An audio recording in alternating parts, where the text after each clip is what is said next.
ओह, फिर से पेन भूल गया ना। कोई बात नहीं। देखिए तुम्हारा बुक।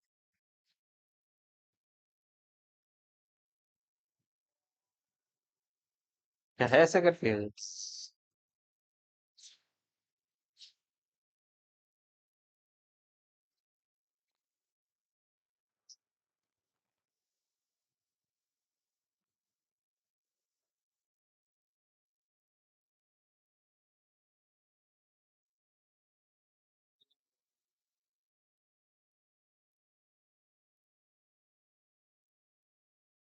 टेबल के पास से चले गए।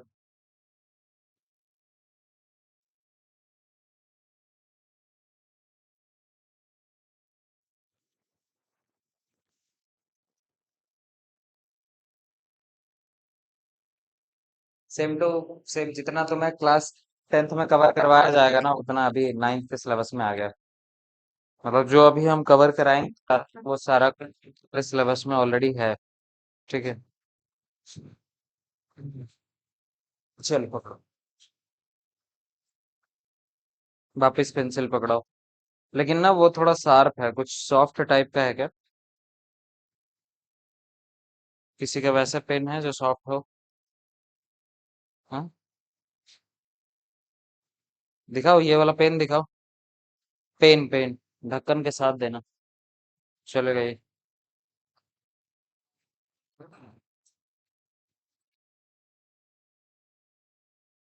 हाँ जी, अभी क्या करने हैं? ट्रायगोनोमेट्री। ठीक है। तुम में से किसका किसका ये चैप्टर हो गया है? तुम्हारा हो गया है स्कूल में? अच्छा, तुम्हारा स्कूल या क्लास कहीं पे भी? कहीं नहीं हुआ? कहीं नहीं? तुम्हारा तो, अच्छा, तुम्हारा तो हम करवा दिए थे। तुम्हारा हो गया? नहीं। तुम? हो गया स्कूल में ना? ठीक।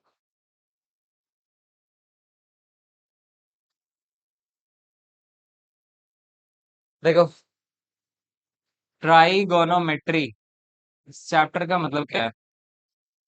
तीन पार्ट में जब हम इसको डिवाइड करेंगे ना, तो ये दिख रहा है ट्राइगोन और मेट्रॉन। ठीक है। तीन वर्ड से करके बना है। ट्राई जो है वो किसको रिप्रेजेंट करता है? ट्राई मीन्स होता है थ्री। ठीक है। गॉन का मतलब साइड। और मेट्रॉन से ये वर्ड निकल के आया जिसका मतलब होता है मेजरमेंट।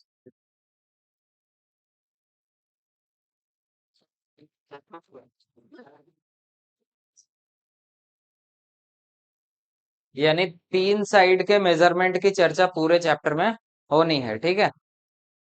अब देखो, ट्रायंगल कितने टाइप्स के होते हैं, यहां से हम लोग स्टार्ट करते हैं। ट्रायगोनोमेट्री तो पढ़े होगे, अलग अलग तरीके से सारे टीचर्स पढ़ाते हैं।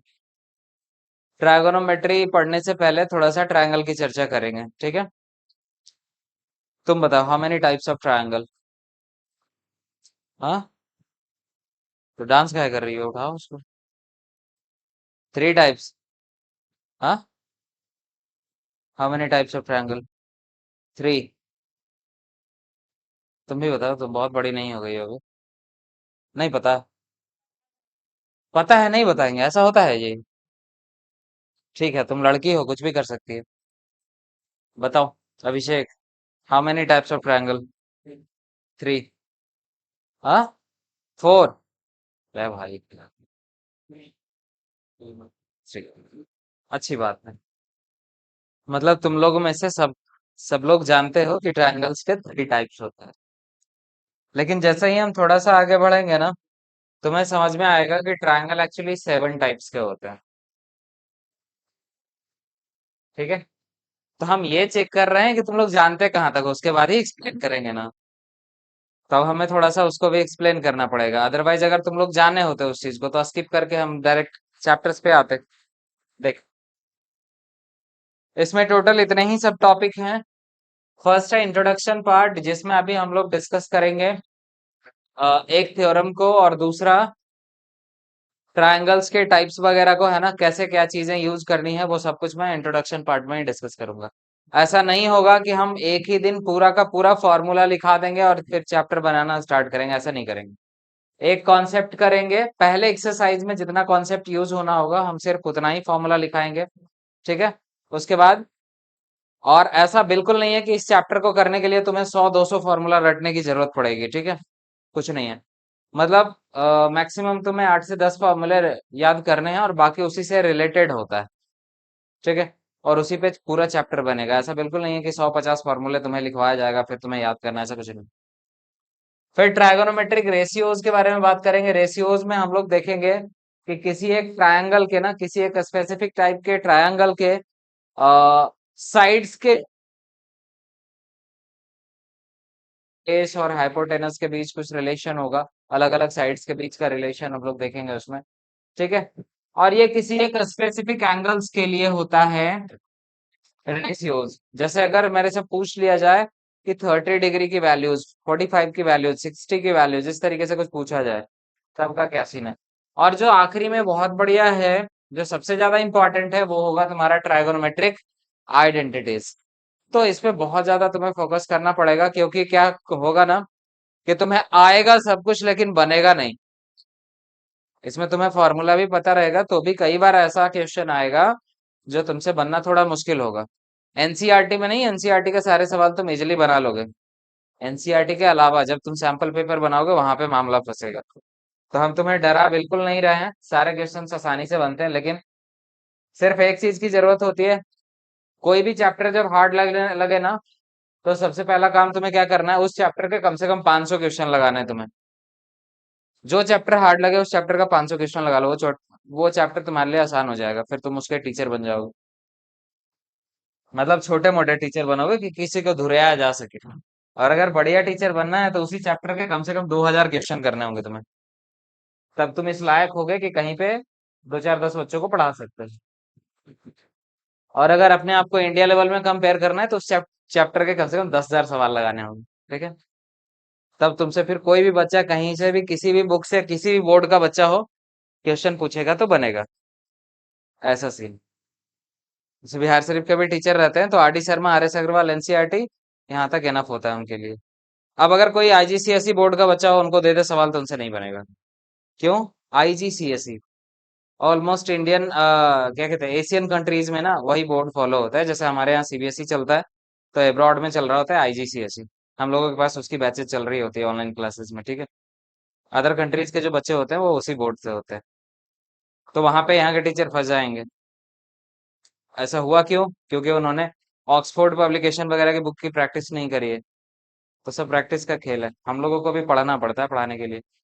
फर्स्ट टाइम जब आईजीसीएसई बोर्ड को पढ़ा रहे थे तो उसके लिए हमें पढ़ना पड़ा। ये ऐसे। चलो, अभी मैंने ट्रायंगल के टाइप्स के बारे में बताया, अब ट्रायंगल का डेफिनेशन तो नहीं बताना पड़ेगा, उम्मीद करते हैं तुम लोग इतना तो समझदार हो गई। डायरेक्टली हम लोग आते हैं टाइप्स ऑफ ट्रायंगल। अच्छा, इसका कैप नहीं है क्या? अगर मान लो गलती से मेरा दिमाग कहीं घुमा रहे, उल्टा करके हम लिख दें तो लिखा ही रह जाएगा। ये देखो, कहाँ से डुप्लीकेट पेन लाती हो ये? इस तरफ से उस तरफ निकल जा रहा है, चलो कोई बात नहीं।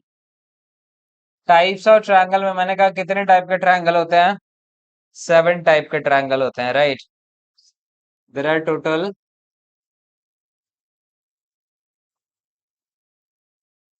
7 टाइप्स ऑफ ट्रायंगल।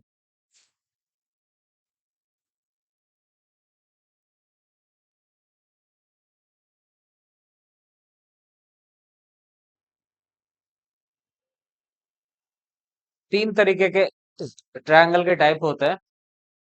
फर्स्ट होता है साइड के बेसिस पे, सेकंड होता है एंगल के बेसिस पे, और थर्ड होता है साइड और एंगल दोनों के बेसिस पे। ठीक है। तो फर्स्ट में हम लोग लिखेंगे बेस्ड ऑन रियल साइड्स। फिर सेकंड में लिखेंगे based on their angle.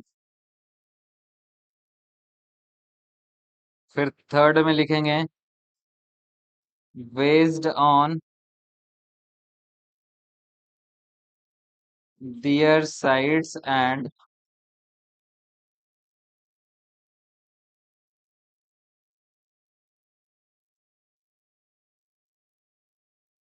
Angles. ठीक है ना? ये तीन टाइप के ट्रायंगल होते हैं, और ऐसा नहीं है कि ये सब बाहियातगिरी हम तुमको पढ़ा रहे हैं। कोई भी चीज करवाएंगे तो उसका कहीं ना कहीं कुछ इंपॉर्टेंस रहेगा। ठीक है, अभी लिखना पढ़ना नहीं है, मुंशी नहीं बनना। बैठो, उसको बंद करो, प्रवचन सुनो। बेस्ड ऑन साइड देखना, कभी भी हम जब ट्रायंगल को ड्रॉ करेंगे ना, तो कुछ इस तरीके से होगा वो।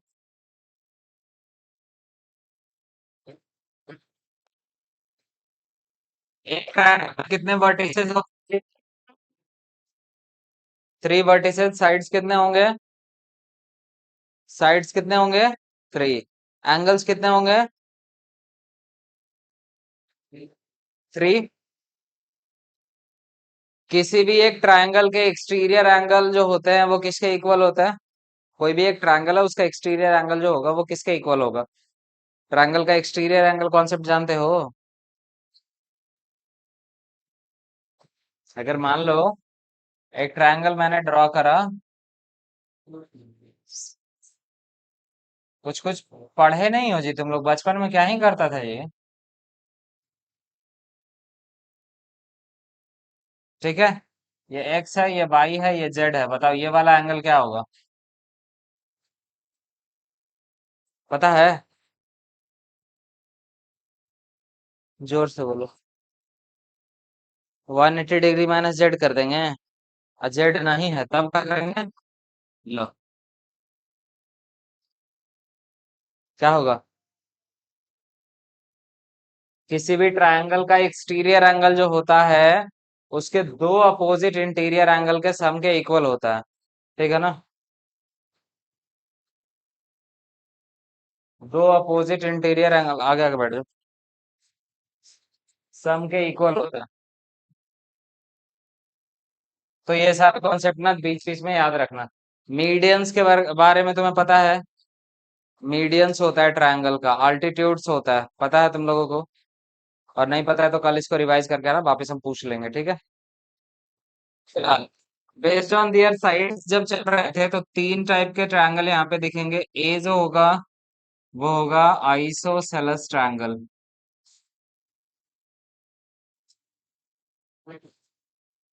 फिर बी जो होगा वो होगा स्केलेन ट्रायंगल।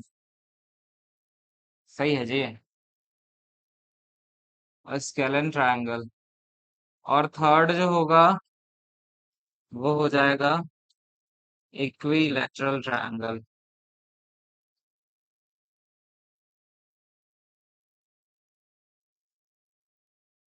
धीरे धीरे इन तीनों के बारे में बताऊंगा मैं।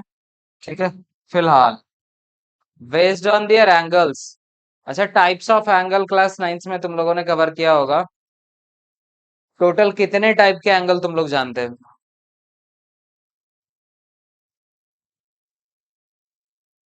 बताओ, टाइप्स ऑफ एंगल में क्या क्या जानते हो? कहाँ से स्टार्ट होता है तुम, हिमांशु? हाँ, राइट एंगल से स्टार्ट होगा भाई। एंगल का मेजरमेंट हम कहाँ से स्टार्ट करते हैं? कोई एंगल जब मेजर करना स्टार्ट करेंगे तो उसकी मिनिमम वैल्यू क्या हो सकती है? नहीं पता? 0 डिग्री का भी एंगल हो सकता है ना, तो वो उसी को ना मिनिमम कहेंगे भाई। तो एंगल का मेजरमेंट 0 डिग्री से स्टार्ट होता है और 90 डिग्री तक जब जाता है तो उसको कहते हैं एक्यूट एंगल। और कोई भी एक ऐसा ट्रायंगल जहां पे दो एंगल्स एक्यूट होते हैं, सॉरी, सारे एंगल्स अगर एक्यूट हो जाएंगे तो वो एक्यूट एंगल ट्रायंगल कहलाएगा। ठीक है?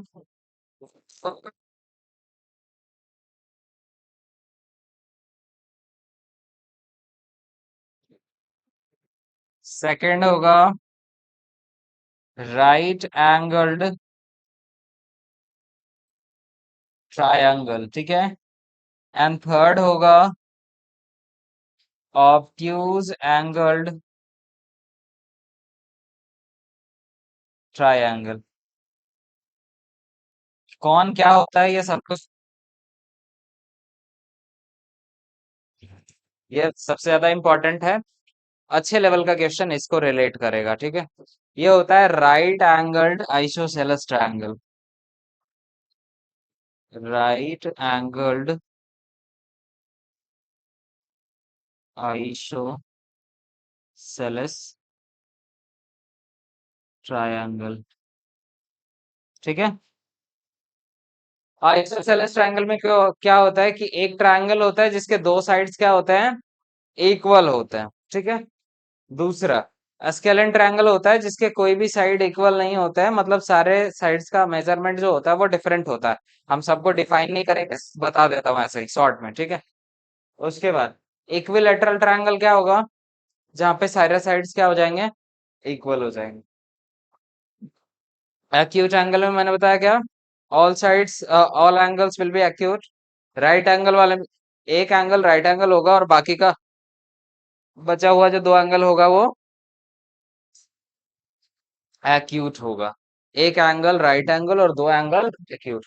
इसमें एक एंगल ऑब्ट्यूज और दो एंगल एक्यूट। ठीक है। यहाँ पे लिख लेते हैं। आइसोसेलेस में क्या हो गया, two sides are equal.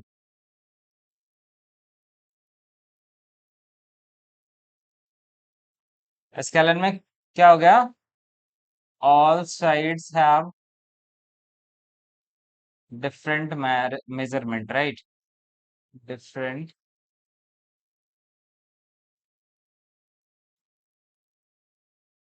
Measurement. Equilateral में क्या हो जाएगा, all sides are,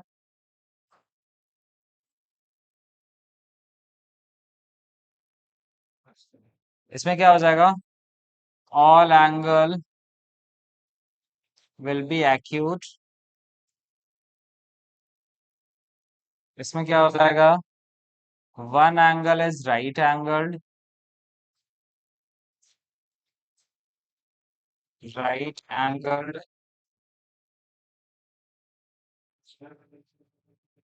another two angle is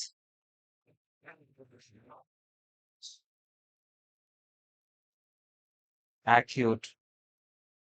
इसमें क्या होगा, one angle is obtuse and another two angle is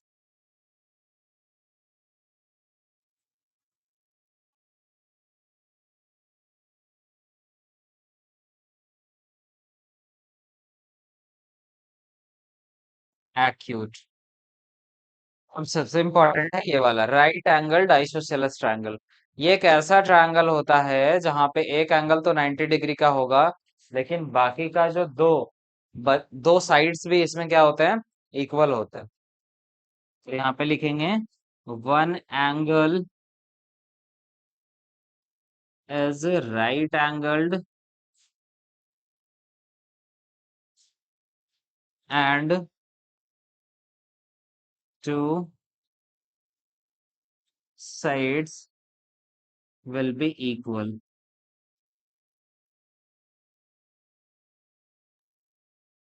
चलो, अब तुम लोग अपना काम छापने वाला स्टार्ट करो, जितना जल्दी कर सकते हो। तुम्हारे पास कुछ पढ़ने लिखने का काम नहीं है जी, बैठी हो। नहीं, ऐसा कब होता है कि पढ़ने लिखने का कोई काम नहीं? 21 को ना है एग्जाम, तो अभी से पढ़ाई लिखाई छोड़ दी हो। वाह, भगवान तुम्हें सद्बुद्धि दे। तुमसे सीनियर है, थोड़ा कंट्रोल में। इस बार नीट का पेपर है इसका।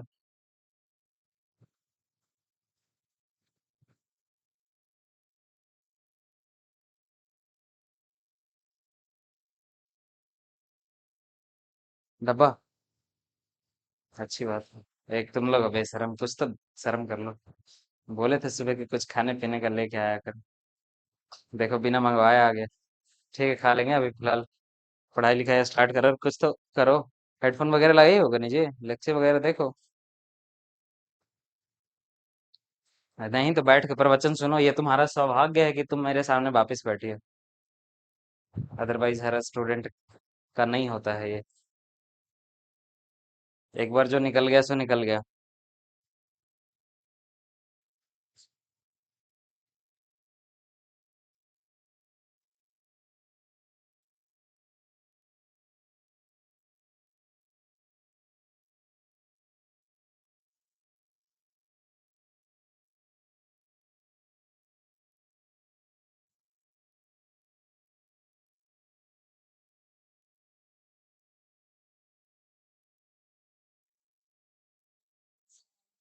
क्या?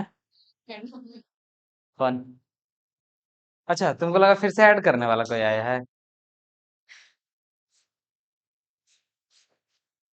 देखा, तुमको ब्लॉगर समझ रही थी।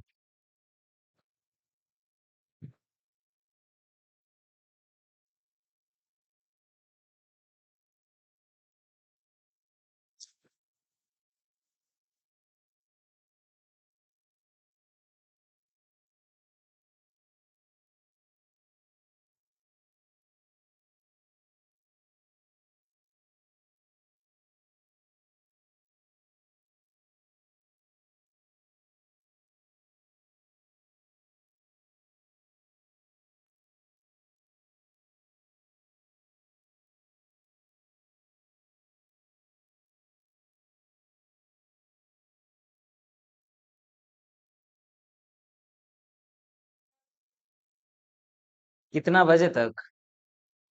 जब तक एनर्जी मेंटेन रहेगा तब तक क्लास चलते रहेगी।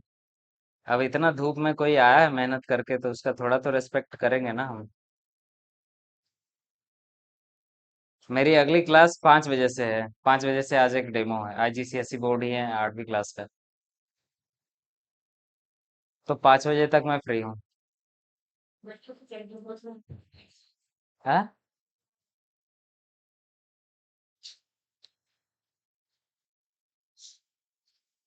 5 बजे तक है तो एटलीस्ट 4:30 तक तो मैं रह सकता हूँ, एक मैक्सिमम मैंने बता दिया। बाकी थोड़ा सामने वाले पे भी डिपेंड करता है।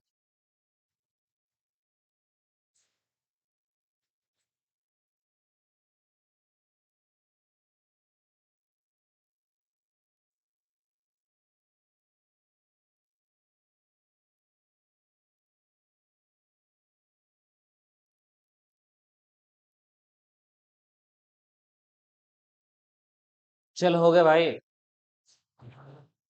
नहीं, आज हो जाएगा ना। बस तुम डिजाइन ही बनाओ। ट्रायगोनोमेट्री लिखिए लग रहा है। एक ये भी डिजाइनर है। दिखाओ इसे, कॉपी दिखाओ। सिंपल सिंपल चल रहा है इसका भी।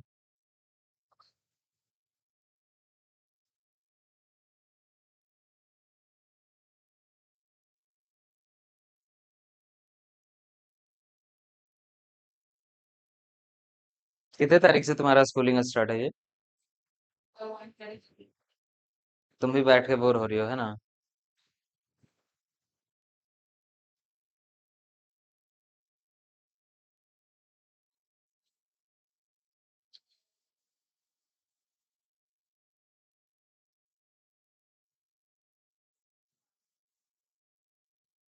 आधे घंटे में नींद आने लगता है? सर दुखता है? वाह।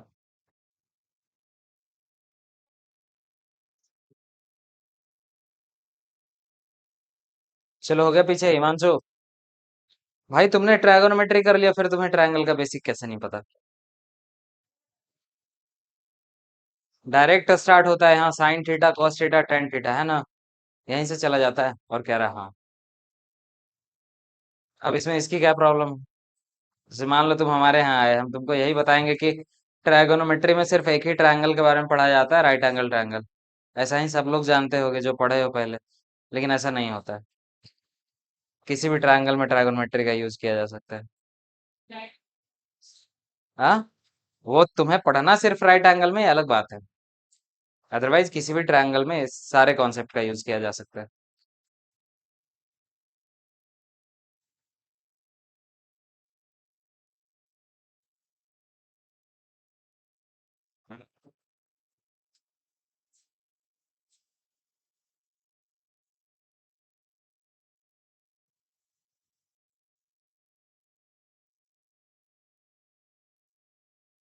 थोड़ा फास्ट कर लो भाई।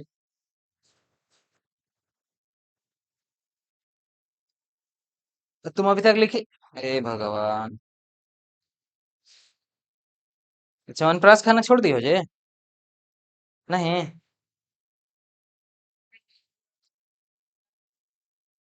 लाइट आ गया।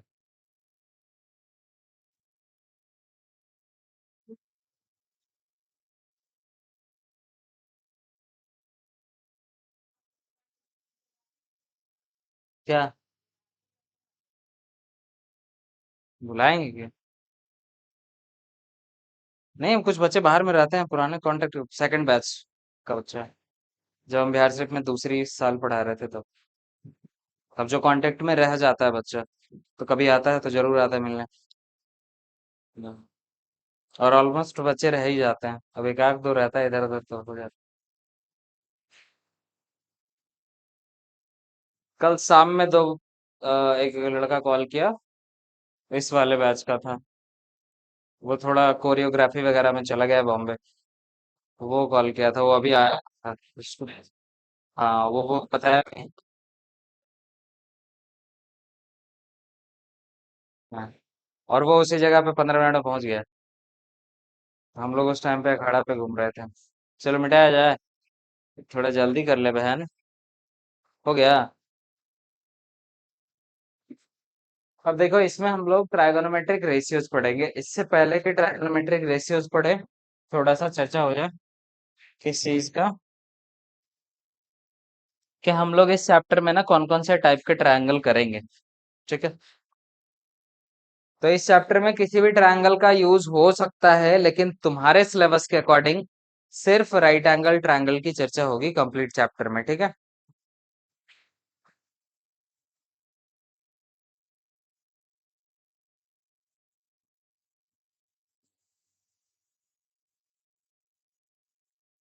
तो हम लोगों को सिर्फ और सिर्फ किस पे काम करना है? राइट एंगल्ड ट्रायंगल पे। ठीक है ना?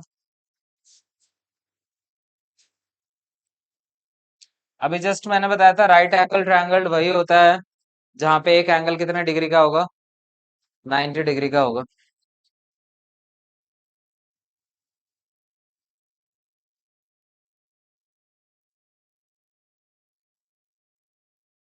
ये ए है, ये बी है, और ये सी। ठीक है। एक एंगल 90 डिग्री का होगा। अब ये जो दोनों एंगल बचेंगे ना, कई बार असर्शन रीजन में क्वेश्चन इससे आ सकता है, आया नहीं है। तो तुम्हें कॉन्सेप्ट अपना क्लियर रखना है कि एक राइट एंगल ट्रायंगल में एक एंगल अगर राइट एंगल्ड हो तो दूसरा एंगल, मतलब अदर टू एंगल्स क्या होंगे? तो सम ऑफ ऑल द एंगल्स कितना होता है? 180 डिग्री। अगर 180 में से एक एंगल 90 हो गया तो दूसरा, सीधी सी बात है, इन दोनों का सम 90 होगा। और अगर किसी भी दो एंगल का सम अगर हम 90 लिख रहे हैं, इसका मतलब क्या है कि दोनों एंगल 90 डिग्री से छोटे होंगे। और जो 90 से छोटा वो क्या कहलाएगा? एक्यूट कहलाएगा। ठीक है ना? आगे देखना। एक राइट एंगल ट्रायंगल में अगर ये वाला एंगल 90 डिग्री है, तो इसके सामने का जो साइड होता है ना, वो लॉन्गेस्ट साइड होता है। और वो कहलाता है क्या? हाइपोटेनस। ठीक है। अब देखो, दूसरा एंगल मैंने ना थीटा मान लिया। अब अगर ये वाला एंगल थीटा है, चलो इसको नहीं मानते हैं, अदरवाइज तुम कंफ्यूज कर जाओगे थोड़ा। मैंने इसको थीटा माना। और थीटा होता क्या है? तो थीटा से ना किसी भी एंगल को हम रिप्रेजेंट करते हैं किसी एक ट्रायंगल में। That's it. ठीक ठीक है। ये एक सिंबल है जिसके द्वारा किसी भी एंगल को हम रिप्रेजेंट कर सकते हैं। ठीक है ना? एक 90, दूसरा थीटा, तो तीसरा क्या हो जाएगा? 90 डिग्री माइनस थीटा। इतनी बात समझ आई? अब जब सबको ऐड करोगे तो 180 डिग्री आएगा। ठीक है। देखो, 90 degree plus 90 degree minus theta और प्लस थीटा, ये दोनों कैंसिल हो गया, क्या 180 डिग्री आ रहा है ना? ठीक है।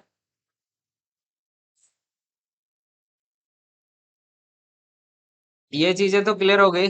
अब थीटा के फ्रंट में जो भी साइड होगा, जिस भी एंगल को हम थीटा ले मान करके चलेंगे, उसके फ्रंट में जो भी साइड होगा वो क्या कहलाता है? परपेंडिकुलर कहलाता है। और जनरली हम लोग क्या पढ़ते हैं कि परपेंडिकुलर वही साइड होता है जो किसी एक हॉरिजॉन्टल लाइन पे, है ना, 90 डिग्री का एंगल बना रहा होता है। लेकिन ऐसा बिल्कुल नहीं है, वो सिचुएशन के अकॉर्डिंग चेंज होता है। मतलब बताता हूँ थोड़ी देर में।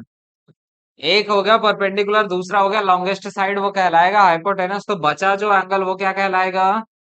बेस कहलाएगा। अब ऐसा बिल्कुल भी पॉसिबल नहीं है कि हमेशा थीटा यहाँ पे ही रहे।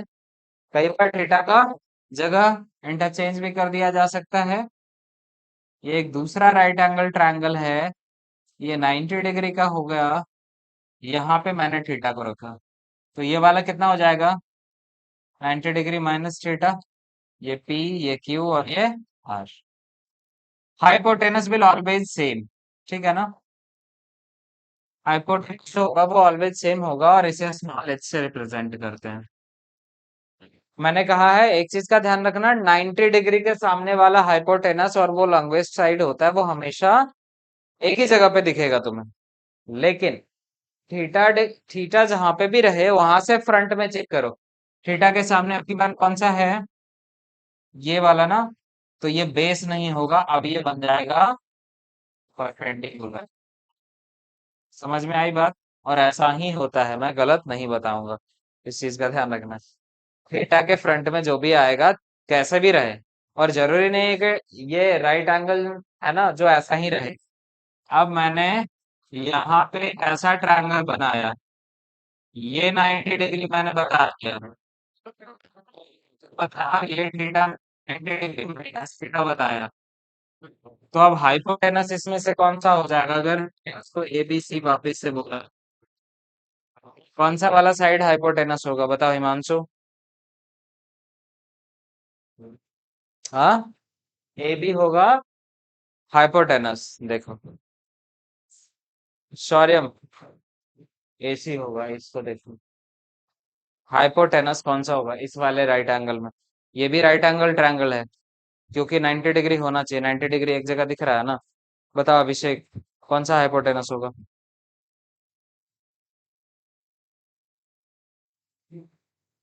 बीसी होगा, सीधी बात है। 90 डिग्री के सामने देखो ना। कैसे तुम लोग गुंडा बने करे? हाइपोटेनस को किससे रिप्रेजेंट करते हैं? एच से। खत्म हो गई बात। फिर अगर मेरे से कोई परपेंडिकुलर पूछे क्या करेंगे? थीटा को चेक करो, कहाँ पे है, उसके सामने वाला क्या कहलाएगा? परपेंडिकुलर। ठीक है। अब जो बच गया वो क्या कहलाएगा? बेस कहलाएगा। ये परपेंडिकुलर हो गया और ये वाला इस साइड में बेस हो जाएगा। तो ऐसा बिल्कुल भी कहीं पे ना वो नहीं है, निश्चित नहीं है कि कहाँ पे परपेंडिकुलर होगा कहाँ पे बेस होगा, लेकिन ये तय है कि 90 डिग्री के सामने वाला क्या होगा? हाइपोटेनस हो गया। इतनी बातें समझ में आ गई। अलग अलग सिचुएशन में अलग अलग परपेंडिकुलर और बेसिस हो सकते हैं, ऐसा पॉसिबल है। एक बार ये तीनों डायग्राम बनाओ, उसके बाद फिर इसके साइड्स के बीच का रिलेशन बताता हूँ। क्या पढ़ रही हो? दूसरी दुनिया में चली गई? कि कौन सा सब्जेक्ट कर रही है जी? बायो? बायोलॉजी में सिर्फ हम बायोलॉजी का स्पेलिंग जानते हैं बस, इसके अलावा कुछ नहीं।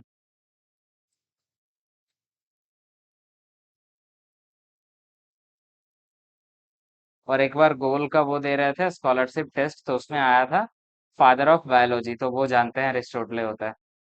बाकी कुछ नहीं जान।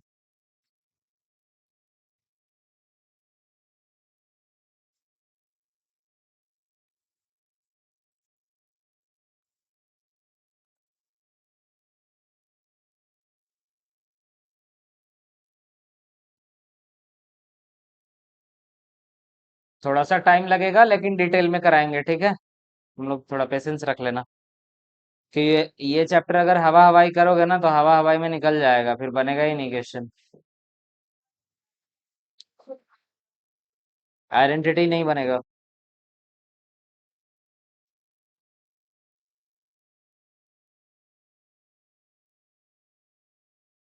तो अब समीक्षा कुछ खाने होने वाला लाई हो रहे? नहीं। मम्मी मारेगी इसको, चार चमाट तुरंत दौड़ के आएगी वापिस यहीं।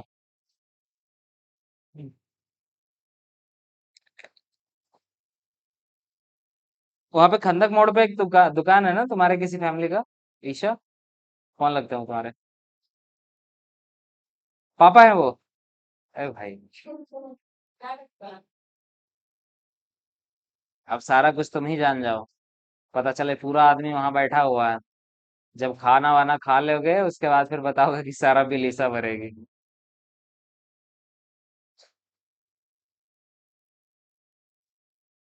फिर रोहित जी कौन लगते हैं तुम्हारे? भैया? अपने भैया? नहीं ना?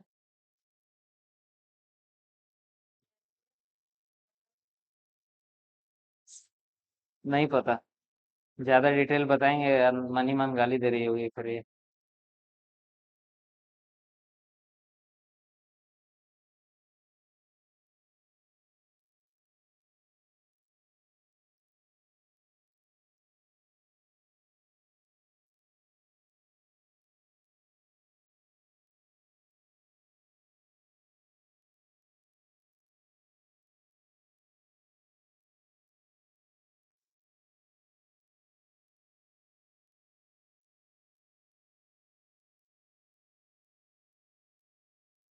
चलो हो गया। अब किसी भी तरीके का डायग्राम अगर दिया हुआ रहेगा तो वहां से परपेंडिकुलर हाइपोटेनस और बेसिस तो निकल के आ जाएगा ना हिमांशु, ठीक है?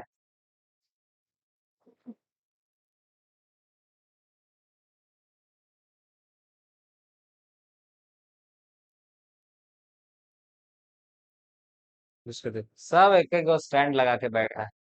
ये तो और अलग ही स्टाइल में है।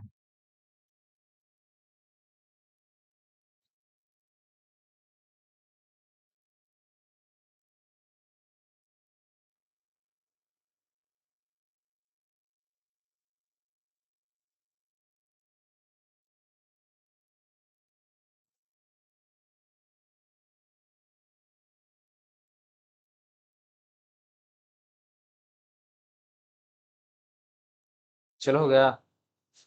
अभी फिलहाल इन दोनों को इरेज करते हैं। जब ट्रायंगल चैप्टर कर रहे होगे या फिर करोगे तो वहां पे तुम्हें एक कॉन्सेप्ट दिखाई देगा और उसको कहते हैं हम लोग पाइथागोरस थ्योरम। पाइथागोरस थ्योरम होता क्या है, इसका यूज करना है इस चैप्टर में तभी करा रहे हैं, ठीक है? पाइथागोरस थ्योरम एक ऐसा थ्योरम है जो किसी भी एक राइट एंगल ट्रायंगल में ना उसके साइड्स के बीच का रिलेशन शो करता है, ठीक है? हेडिंग लगाएंगे पाइथागोरस थ्योरम।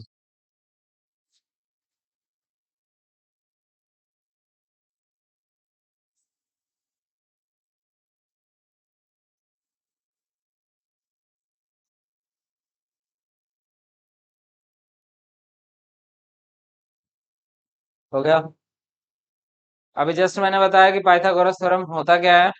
एक ऐसा थ्योरम जो राइट एंगल ट्रायंगल में सारे साइड्स के बीच का क्या शो करता हो, रिलेशन शो करता हो, राइट? तो पहले मैं थ्योरम लिख देता हूँ, उसके बाद फिर इसको डायग्राम के थ्रू बताते हैं, ठीक है? होता क्या है कि अगर कोई एक राइट एंगल ट्रायंगल है ना, थ्योरम के अकॉर्डिंग ये कहा गया है कि अगर कोई एक राइट एंगल ट्रायंगल हो तो जो हाइपोटेनस होता है उसका स्क्वायर ऑलवेज इक्वल होगा। बारिश हो रही है क्या?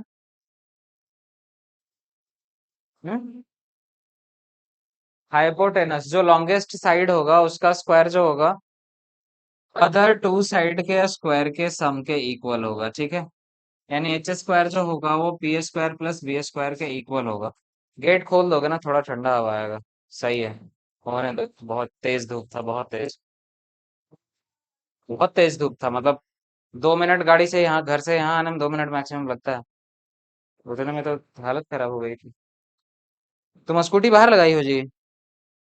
तो अंदर नहीं किया गया, कोनो ले भागेगा बस हो जाएगा, रोते रह जाओगी। अंदर हो जाएगा तुमसे।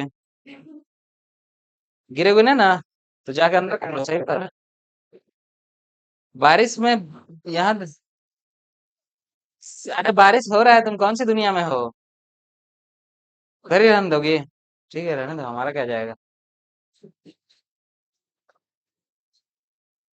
According to this theorem,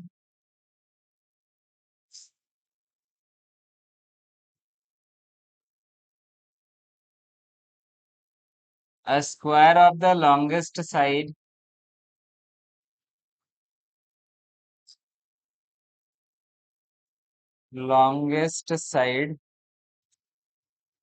in a right angled triangle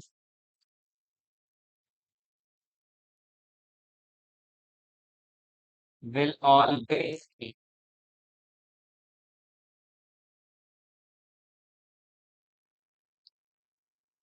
the sum of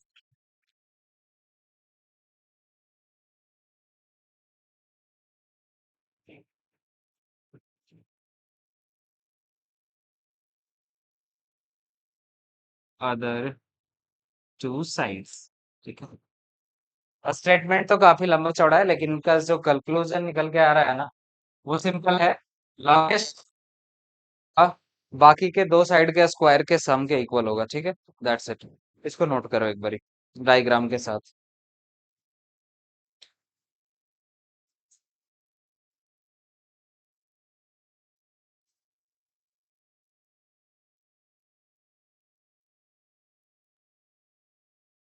concentration दिख रही है। हाँ।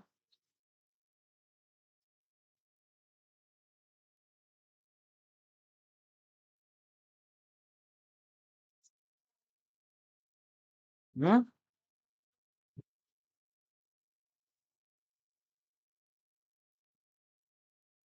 चलो थोड़ा फास्ट नोट करना। अब देखो, इसी कॉन्सेप्ट को ना कई सारे लोग क्या करते हैं कि इसमें हम 5 फॉर्मूला कराएंगे। अरे भैया, एक ही फॉर्मूला है ना। अब इसको तुम अलग अलग तरीके से लिखोगे तो वो अलग बात होगा। बिहारी लोगों के पास गमछा एक ही होता है, अब उसको कभी बार ओढ़ के चल रहा होता है। भाई साहब, अरे तुम्हारा स्कूटी गिर जाएगा, जाओ पहले बाहर से अंदर कर लो। बहुत तेज आंधी आया, वो हल्का सा है, उड़ जाएगा बस। तो ठीक है, रहो यहीं पे। पैसा बहुत है तुम्हारे पास।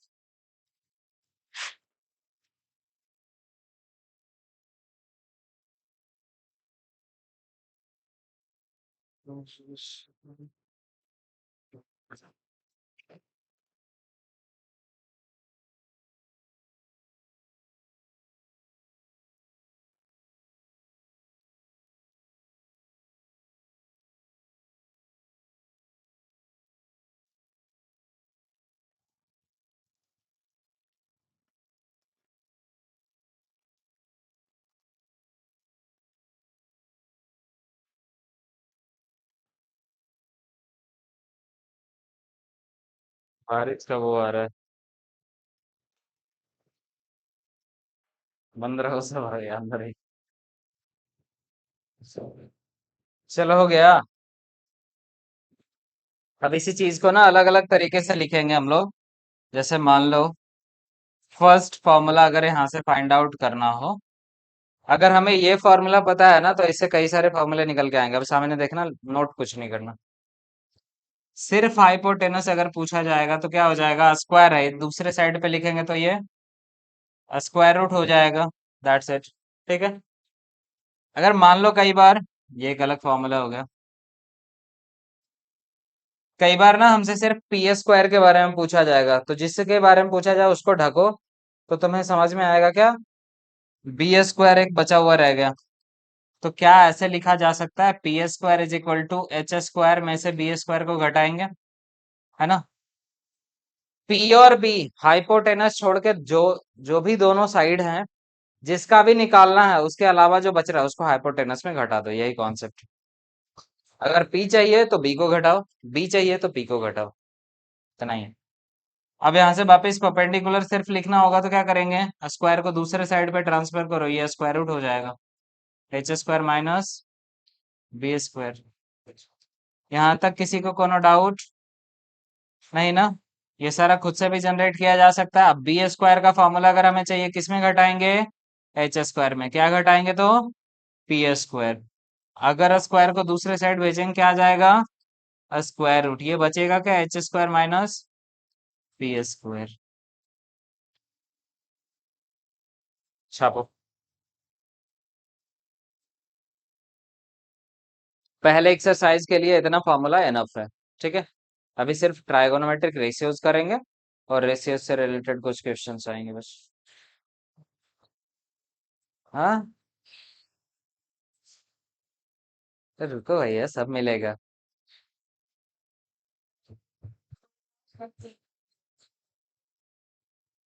पहले इतना छापो ना। छापने पे तुम बस फोकस रखो, बाकी का काम मेरे ऊपर छोड़ दो। है ना जी। कुछ नहीं।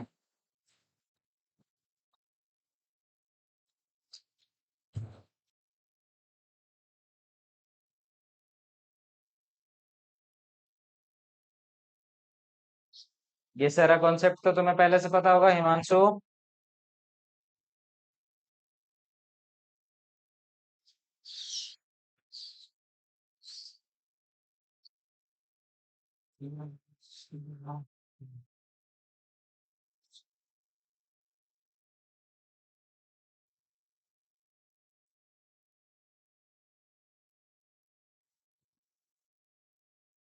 चलो हो गया सबका। तुम नोट कर लियो जे। गजब।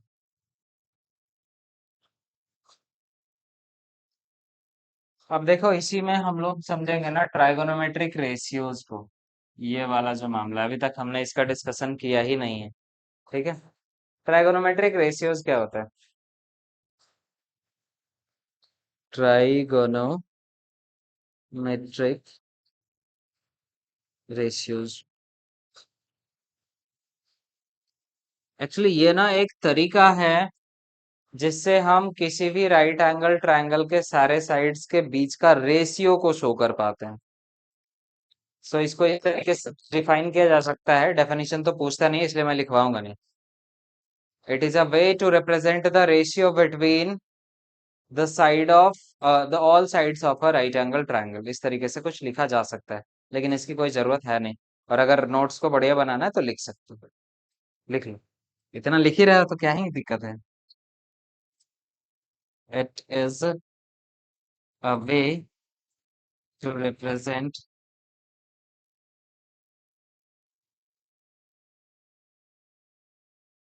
the ratios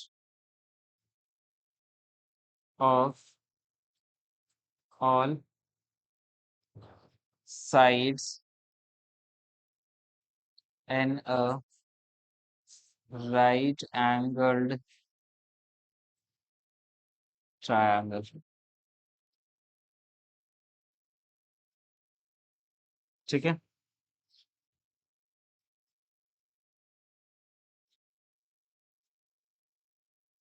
लिख ली हो।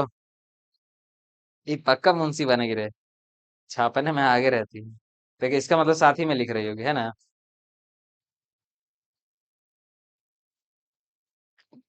देखो मेनली जो होता है वो सिर्फ तीन ही रेशियोज होता है, और तीन जो होता है उसका कन्वर्स होता है। ठीक है।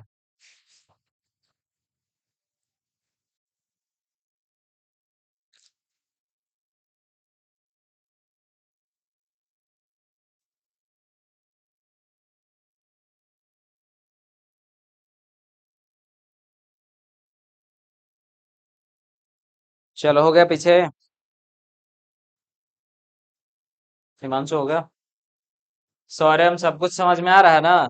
पिछले चैप्टर्स में जितना मिस्टेक्स किए हो इसमें मत करना, ठीक है?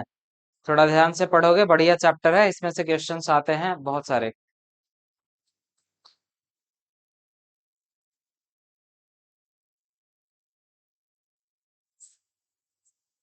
Three main trigonometric ratios.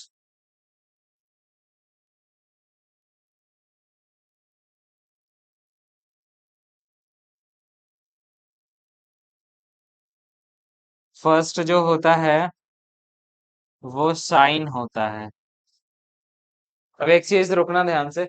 देखो अभी जस्ट मैंने कहा था थीटा 90 डिग्री और 90 डिग्री माइनस थीटा। सारा मामला किस पे डिपेंड करेगा? थीटा पे। ठीक है। एक राइट एंगल ट्रायंगल होगा तो सबसे पहले देखेंगे कि 90 डिग्री कहाँ है, दूसरा देखेंगे कि थीटा कहाँ है। 90 डिग्री इसलिए देखेंगे ताकि ये पता चले कि वो किस टाइप का ट्रायंगल है। और अगर 90 डिग्री मिल गया तो हम अब अगली बार क्या ढूंढना है? थीटा कहाँ पे। ठीक है। साइन और थीटा, अगर हम इस एंगल के थ्रू इस राइट एंगल ट्रायंगल में परपेंडिकुलर हाइपोटेनस और बेस के बीच रेशियो शो करना चाहते हैं ना, तो वो इकलौता तरीका है, इकलौता रेशियो है वो क्या? Sine theta. और साइन थीटा जो है किसी भी एक राइट एंगल ट्रायंगल के परपेंडिकुलर और हाइपोटेनस के रेशियोज को शो करता है। परपेंडिकुलर दैट मीन्स पी और हाइपोटेनस दैट मीन्स एच। ठीक है। दूसरा है कॉस थीटा, जो किसी भी एक राइट एंगल ट्रायंगल के बेस और हाइपोटेनस के बीच का रेशियो शो करता है। ठीक है। फिर इसी तरीके से थर्ड जो है ना, वो है tan थीटा, जो परपेंडिकुलर और बेस के बीच का रेशियो शो करता है। ये तरीका है राइट एंगल ट्रायंगल के साइड्स के रेशियोज को शो करने का। फटाफट छापो। सिर्फ तीन ही मेन है, तीन इसका अपोजिट है। पहले ये कर लो। और अच्छा रुक जाओ एक मिनट। अपोजिट का मतलब समझते हो ना? दोनों इक्वल होंगे एक दूसरे को। रुको रुको रुको रुको, थोड़ा सा और देख लो। साइन थीटा जो है वो कॉसेक थीटा के अपोजिट होते हैं। अब ये कॉसेक थीटा क्या आ गया? तो एक दूसरा ट्राइगोनोमेट्रिक रेशियोज है जो किसका इनवर्स होता है? साइन थीटा का। और अगर इनवर्स हो रहा है इसका मतलब एच बाई पी होगा। कॉस थीटा की अगर बात करूं तो ये क्या हो जाएगा? बी बाई, सॉरी, कॉस का उल्टा सेक थीटा होता है, और सेक थीटा की वैल्यू कितनी होगी? एच बाई बी होगा। ठीक है। इसी तरीके से टेन थीटा क्या होता है? Perpendicular by base. तो इसका उल्टा हो जाएगा कॉट थीटा, और कॉट थीटा होगा क्या? Base by perpendicular. ठीक है इतना। छापो अब।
नोट कर लिया?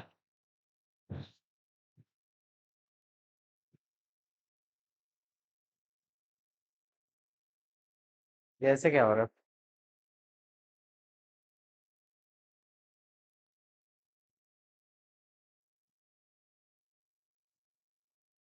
अरे इसको आई टेस्ट करवाना पड़ेगा, है ना?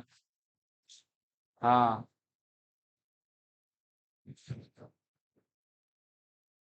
चलो ठीक है। हो गया तो नेक्स्ट करें। ट्राइगोनोमेट्रिक रेशियोज करना था, वो हमने कर लिया।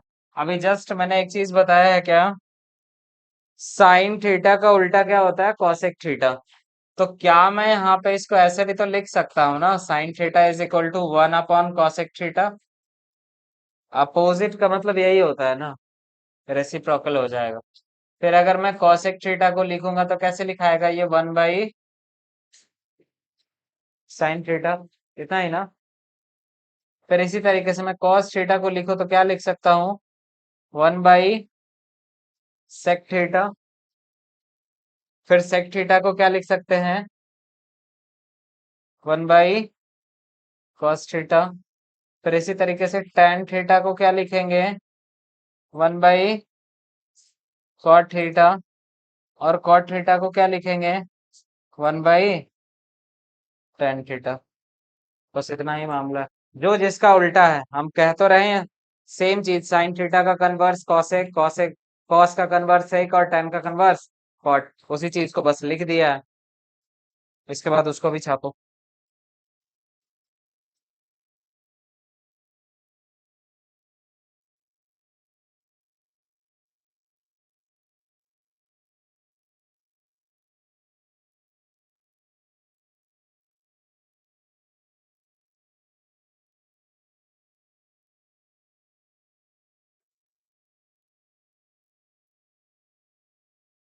एटलीस्ट फर्स्ट एक्सरसाइज तो करा के भेजूंगा। अब चाहे उसमें जितना टाइम लग जाए। हाँ, एनसीईआरटी सिर्फ कराएंगे।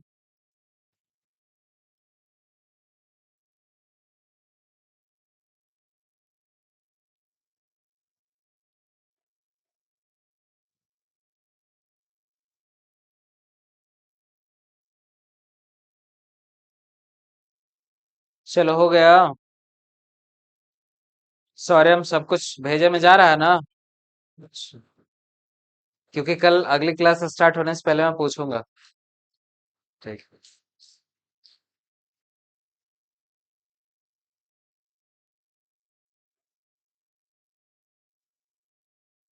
अब आते हैं डायरेक्ट प्रैक्टिस प्रॉब्लम पे। कॉन्सेप्ट का मामला हो गया खत्म। ठीक है। ध्यान से पढ़ोगे तो कुछ कुछ चीजें तुम्हें पहले ही बार में समझ में आने लगेगी। गिवन में क्या है कि tan ए। अब यहाँ पे ना थीटा से एंगल को नहीं रिप्रेजेंट करा है। किस चीज से एंगल को रिप्रेजेंट करा है? एबीसी से। ठीक है। तो इससे हमारा कोई मतलब नहीं होना चाहिए।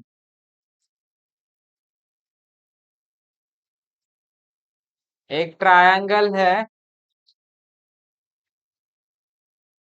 ए बी और सी। ठीक है। बी को मान लिया हमने 90 डिग्री। थीटा कहाँ पे है? ए पे ना। तो ए पे मान लिया। अब देखो जहां पे थीटा होता है पहले जो चीजें गिवन है ना उसको लिखो। tan A is equal to 4/। ये किसके इक्वल होता है? tan जो होता है अभी जस्ट मैंने बताया था। tan किसके किसके बीच का रेशियो शो करता है? परपेंडिकुलर और बेस का। तो क्या मैं यहाँ पे परपेंडिकुलर और बेस लिख सकता हूँ? तो P की वैल्यू 4 आ गई और B की वैल्यू 3। थीटा के अकॉर्डिंग परपेंडिकुलर इसके फ्रंट में होता है। तो P की वैल्यू 4 आ गई ना। और जो बचा वो 3। अब यहां से क्या मैं हाइपोटेनस निकाल सकता हूं? ऐसा इसलिए क्योंकि हमें लाना क्या है? Other trigonometric ratios. और अदर ट्राइगोनोमेट्रिक रेशियो जैसे ही हम लाना, मतलब साइन थीटा, क्या कहते हैं, टेन थीटा अगर दिया हुआ है, साइन कॉस सेक कॉसेक अगर ये सारा हम लाएंगे ना, तो उसके लिए हमें हाइपोटेनस की भी जरूरत पड़ेगी। तो पहले उसको फाइंड आउट करो। हाइपोटेनस का फॉर्मूला यूजिंग पाइथागोरस थ्योरम अगर मैं करूंगा तो क्या आ जाएगा? परपेंडिकुलर का स्क्वायर प्लस बेस स्क्वायर, यही होता है ना। अब देखो परपेंडिकुलर की वैल्यू कितनी है यहाँ पे? 4 का स्क्वायर। प्लस बेस की वैल्यू कितनी है? 3 का स्क्वायर। 4 का स्क्वायर करूंगा कितना आ जाएगा? 3 का स्क्वायर करूंगा कितना आएगा? 9। दोनों को ऐड करेंगे कितना आएगा? 25। अब ये वापस आ गया कितना? 5। क्या मैं हाइपोटेनस को 5 लिख सकता हूँ? अब अगर मेरे से पूछा जाए find all other trigonometric ratios, क्या यहां से नहीं निकाला जा सकता है? साइन थीटा की वैल्यू कॉस थीटा की वैल्यू 10 तो है अपने पास ऑलरेडी। लिख दो एक बारी फिर से। फिर साइन का उल्टा क्या हो जाता है? Cosec theta. फिर क्या हो जाता है? Sec theta. उसके बाद होता है कॉट थीटा ना, इज इक्वल टू। फॉर्मूला तुम्हें पता है? पीबीएच वाला फॉर्मूला पता है ना, किसको कौन रिलेशन शो करता है? जैसे साइन थीटा का मतलब क्या होता है? Perpendicular by hypotenuse. कॉस का मतलब बेस बाई हाइपोटेनस। ये तो हमारे पास ऑलरेडी था, पी बाई बी। साइन होता है कॉस का opposite, that mean it is H by P. ये हो जाएगा एच बाई बी। ये हो जाएगा बी बाई पी। सबकी वैल्यूज रख देंगे, आ जाएगा आंसर। समझ आया सबको? अगर समझ में, चलो करो इसको।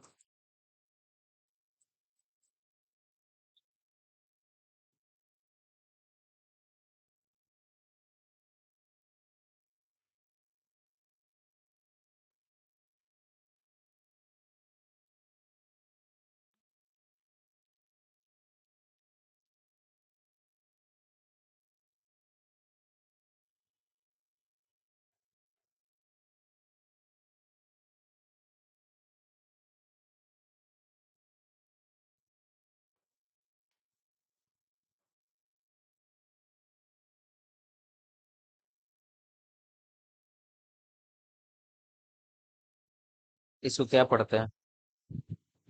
हैं?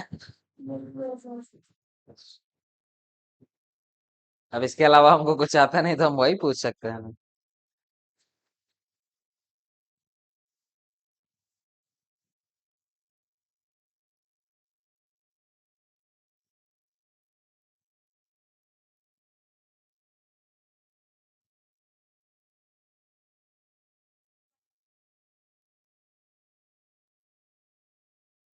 नहीं सुन रहा हूँ मैं।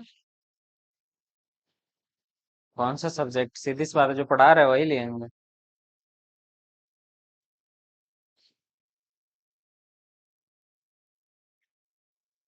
बायोलॉजी कभी समझ आया नहीं तो बायोलॉजी लेके करे क्या होता है?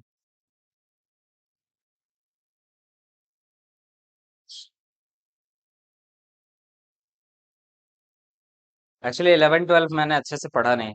फिर पढ़ाने की जब बारी आई तब अच्छे से पढ़ा था।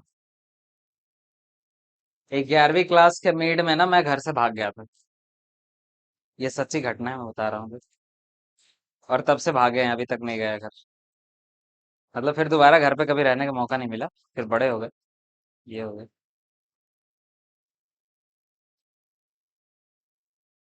और घर से भागने का रीजन क्या था? 11वीं क्लास में मैं गया था फोर व्हीलर सीखने के लिए, मम्मी बहुत मार मारी थी, अगले दिन घर से भाग गया था।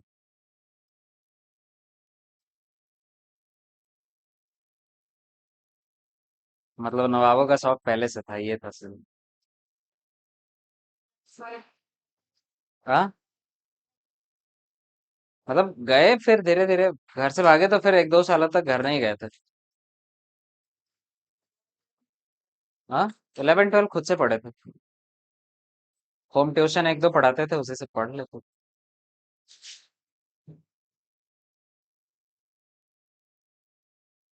फिर वही धीरे धीरे पढ़ाने का आदत लग गया। अटक गए यहीं। चलो हो गया ये। नहीं, थोड़ा जल्दी कर ले।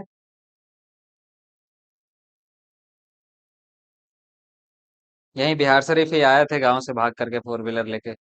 एक हमारे फैमिली में कोई आया था लेकर के गाड़ी। उनका भी लड़का बदतमीज, हम भी बदतमीज, दोनों मिल गए। फिर प्लान हुए कि चलो तुमको आज गाड़ी सिखाते हैं। तो चलो भाई। नालंदा कॉलेज आए थे गाड़ी सीखने। तो मान लो कि आधा सीख ही गए थे, गाड़ी सीखना बहुत ज्यादा टफ होता नहीं है। बाइक से इजी है फोर व्हीलर ड्राइव करना, ठीक है। सिर्फ पार्किंग इशू रहता है उसमें। तो वो आधा सीख ही गए थे, फिर अगले दिन जब दो चार चमाट पड़ा था तो थोड़ा बड़े हो गए थे, तो अच्छा नहीं लगा पिटा के भाग गए घर से। हाँ। बुराई क्या है? क्योंकि हम अंडर एज थे जब हम 11वीं क्लास में थे ना, तो उस टाइम पे मेरा 14.5 या 15 के अप्रोक्स हो रहा होगा एज ओरिजिनल। मतलब मेरा जो आधार कार्ड में डेट है वो बढ़ा करके दिया हुआ है, अदरवाइज 10th के लायक नहीं थे हम। ये है सीन। ये वाला क्वेश्चन अभी नहीं करो, अभी जैसा क्वेश्चन किए हो ना सेम टाइप का सवाल करो। तब तुम्हें समझ आएगा, ये कर लो। बुराई यही था कि अगर एक्सीडेंट हो गया होता तो एक बेटा निकल लिया होता माता पिताजी का, इसीलिए।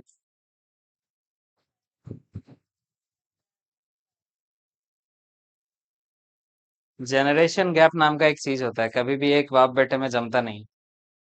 ना मेरा जम जम रहा है अपने पिताजी के साथ, ना हमारे वाले का जमेगा मेरे साथ, ये है। ना तुम लोगों का जम रहा होगा। और अगर अभी जम भी रहा होगा तो 1 2 सालों में वो थोड़ा थोड़ा 36 का आंकड़ा स्टार्ट हो जाएगा। आसान। धीरे धीरे क्वेश्चन को मैं समझाता हूँ, देखो पहले, अभी कुछ नहीं करना। क्वेश्चन समझ लो पहले। Consider angle ACB। Angle ACB right angle कहाँ पे है? ये कौन सा दर्पण आ गया जी?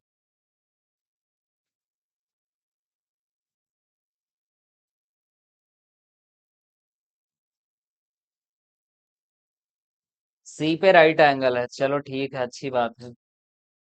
यहाँ पे थीटा है, अगर थीटा रिप्रेजेंट कर रहा है इस एंगल पे, तो यानी परपेंडिकुलर हो जाएगा यहाँ पे। हिमांशु चलो ध्यान से देखो इधर।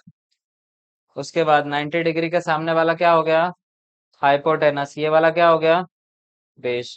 जब भी हम कभी ट्राइगोनोमेट्री का क्वेश्चन करेंगे ना, पहले P H B find out कर लो। ठीक है। हमारे पास एच है, बी है, लेकिन पी का वैल्यू है नहीं है। कुछ क्वेश्चन पढ़े ना पढ़े पी की वैल्यू फाइंड करो। होगा क्या? H² minus B²। पहले इतना करके बताओ। अच्छा, इसीलिए मैंने बोला था कि कम से कम 50 तक का स्क्वायर तुम्हें याद होना चाहिए। देखो अभी 29 का स्क्वायर करने की बारी आएगी। 21 का स्क्वायर करने का बारी आएगा। जितने देर में तुम मल्टीप्लाई करोगे दूसरा लड़का, उतने देर में क्वेश्चन बना के निकल गया होगा दूसरे क्वेश्चन की तरफ। ठीक है। इसलिए कैलकुलेशन का पार्ट बहुत वो होता है। और देखो भूल भी गई। 29 नहीं याद है हमको, पता है, अब तुम मल्टीप्लाई करोगी। ये लो। अरे 841 होता है कोई।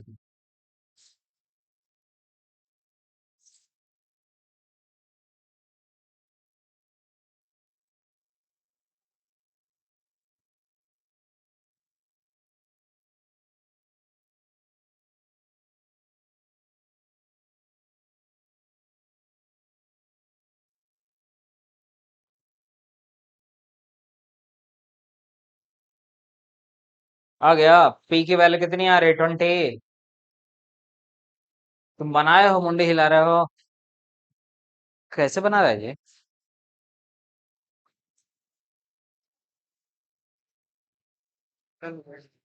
अरे गाधा, तो ऐसे लिखो ना, ऐसे कहाँ है? ये दो।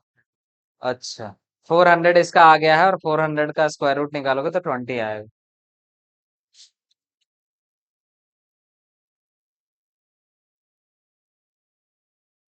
एच स्क्वायर ये कितना हो जाएगा? 29 का स्क्वायर माइनस बी स्क्वायर, यानी 21 का स्क्वायर। यहाँ से 29 स्क्वायर, दैट मीन्स क्या हो जाएगा? 841 माइनस 441, और ये हो गया अपना 400। 400 किसका स्क्वायर होता है भाई? 20 का। 20 बाहर लिखेंगे। ठीक है यहाँ तक। अब हमसे पूछा क्या गया है? Determine the values of first value. हमें क्या क्या चीजों की जरूरत पड़नी है, एक बारी सामने देखना। जब क्वेश्चन करो ना तो सब कुछ क्लियरली ले आओ। हमें जरूरत पड़नी है कॉस थीटा की, और किसकी? साइन थीटा की। यहाँ पे भी सेम ही है। तो हम करेंगे क्या, पहले कॉस थीटा और साइन थीटा की वैल्यू ले आओ। कॉस थीटा क्या हो जाएगा भाई? बी बाई एच होता है ना। बी की वैल्यू कितनी है? 21, और एच की वैल्यू कितनी है? 29। इसी तरीके से साइन थीटा अगर मैं निकालूं, तो साइन थीटा का वैल्यू कितना आ जाएगा? P by H. परपेंडिकुलर कितना आ गया है हमारा? 20। अब ये हो जाएगा 20/29। अब यहाँ से क्वेश्चन को वैल्यू में तो पुट करना रह गया, बना लोगे? हाँ, तो स्क्वायर तो क्या करेंगे, स्क्वायर कर देंगे। कॉस थीटा की वैल्यू कितनी आई है? 21/29। 21/29 का स्क्वायर कर दो, हो गया। साइन स्क्वायर थीटा यानी 20/29 का स्क्वायर। अब बन जाएगा। बनेगा ना? चलो करो।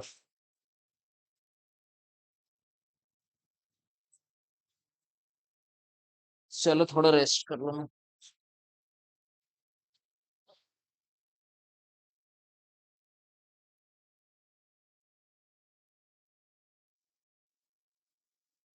अनमोल को फिर से नहीं लाएगी ये? है? क्यों? क्यों लाते? ये कोई जवाब हुआ? हाँ, फिर लाती तो बोर ही होता बैठ के।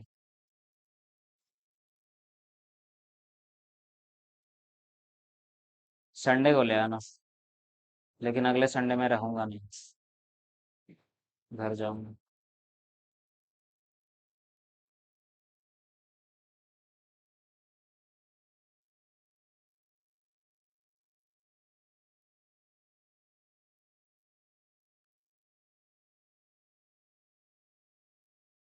समीक्षा सब कुछ समझ में आ रहा है? एक तुम्हारी फ्रेंड भी थी ना जी, समीक्षा। कहाँ है अभी?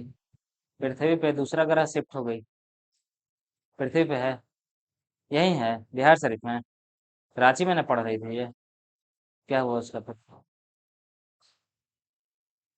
तभी जनरल कंपटीशन में आ गई? तो क्या करे?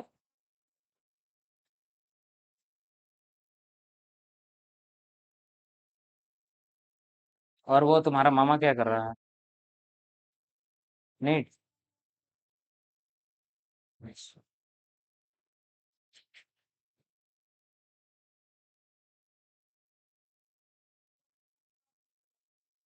हाँ।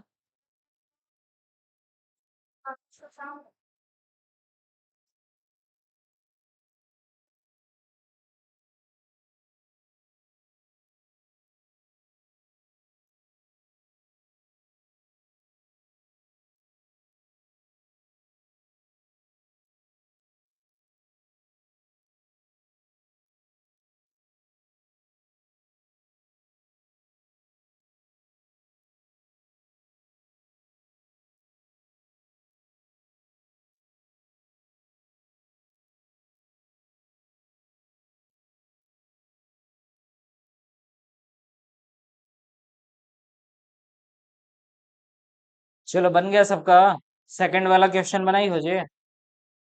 सेकंड बनाई हो इसका सेकंड पार्ट। दोनों बन गया।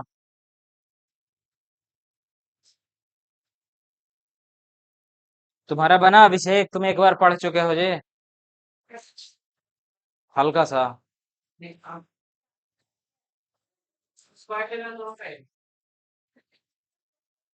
21 का स्क्वायर कितना होता है? 441। 29,841 प्लस करेंगे 20 का स्क्वायर 400। 29 का स्क्वायर 841। दोनों को ऐड करेंगे ये 841 ही आएगा एलसीएम, ठीक है। फिर दोनों को ऐड कर देंगे 441 प्लस 400। डायरेक्ट कभी भी नहीं लिखना। तुम स्मार्ट हो ये सिर्फ तुम जानते हो, सामने वाला नहीं, तो इसलिए सब कुछ डिटेल में लिखो। ठीक है। पहले क्वेश्चन की आंसर आ गई 1।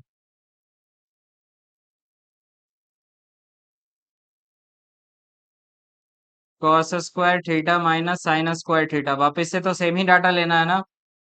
21/29 का होल स्क्वायर माइनस 20/29 का होल स्क्वायर, ठीक है। 20 का स्क्वायर हो जाएगा 441/841 माइनस ये 20 का स्क्वायर 400/841। एलसीएम लेंगे 841 आएगा। 441 माइनस 400 करेंगे, ये क्या हो जाएगा 41/841। चलो इतनी बातें सबको आ गई समझ में। सबका आंसर सेम आ रहा था ना। ठीक है। मिटाया जाए। ईशा, सो रही हो तुम ये? टेंशन में जिंदगी चल रहा है तुम्हारा। चलो करो ये। इस बार ना हमें प्रूफ करना है 2 sine A into cos A is equal to 1। तो हम पहले साइन ए की वैल्यू निकालेंगे, कॉस ए की वैल्यू निकालेंगे, एलएचएस में पुट करेंगे, अगर आरएचएस आ रहा है हेंस प्रूव्ड हो जाएगा। एक बारी खुद से करो।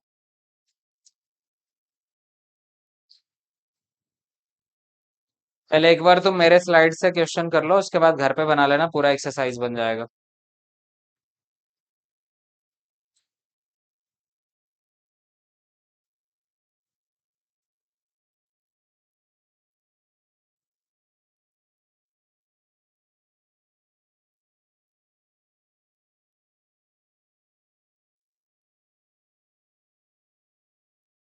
किसी दिन फुर्सत में रह करके ना सारे पुराने स्टूडेंट को इकट्ठा करो तो। कभी ऐसा हो सकता है क्या? मामा कहाँ है ये तुम्हारा? अरे भाई, मैं कह रहा हूँ कि किसी दिन टाइम निकाल के सारे स्टूडेंट को बुलाओ, पुराने बैच वाले को, अगर जो इंटरेस्टेड हो तो उसमें से एक शादीशुदा है। ये है प्रॉब्लम। अरे वो गलती से आ भी गई, उसका पति बहुत मारेगा उसको। तो इसलिए तो नहीं। हाँ। नहीं, वो आएगी ही नहीं। हम्म। तो पढ़ाई से दूर दूर तक नाता नहीं रहा उसका, तो क्या ही करना आएगी।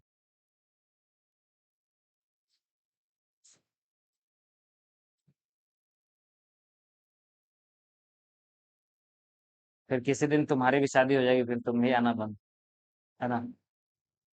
लड़कों का टेंशन नहीं है, बूढ़ा भी हो जाएगा तो दिखेगा कहीं, खैनी वैनी खाते दिख जाएगा।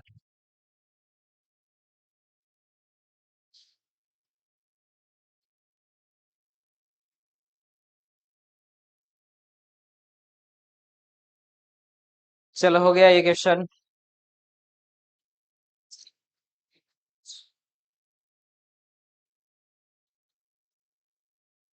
बन गया अभिषेक। बना रहे हैं, हल्का सा तुम मिस्टेक करो फिर से।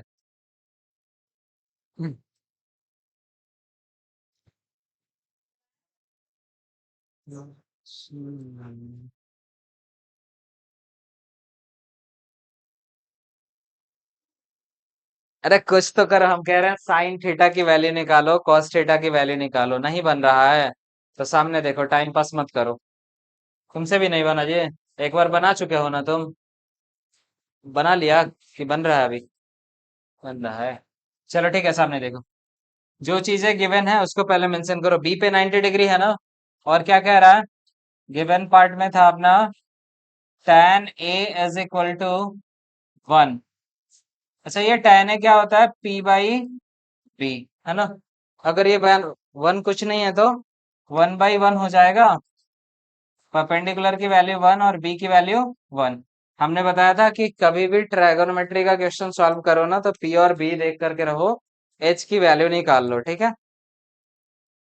h की वैल्यू क्या हो जाएगी? Under root P square plus B square.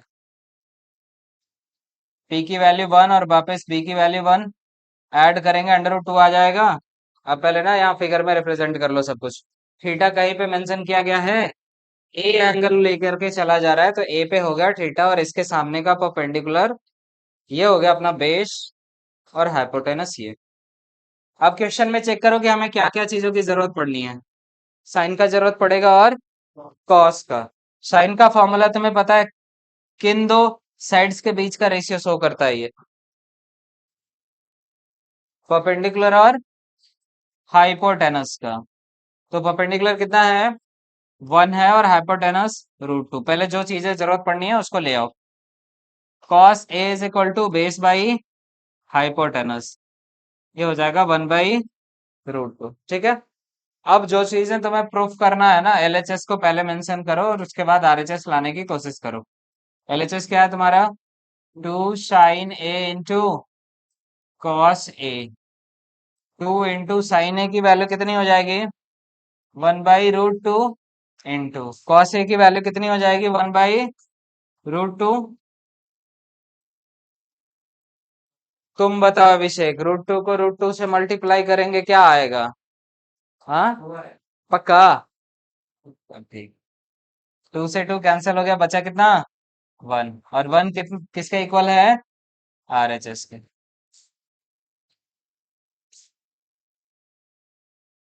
चलो, जिसका नहीं बना था छाप लो एक बार।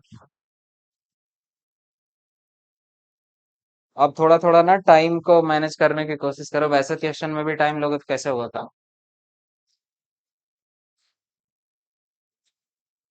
स्कूल? हाँ, वापस बुला लिया। आज ही गई है। नहीं, अभी एक सप्ताह नहीं आएगी।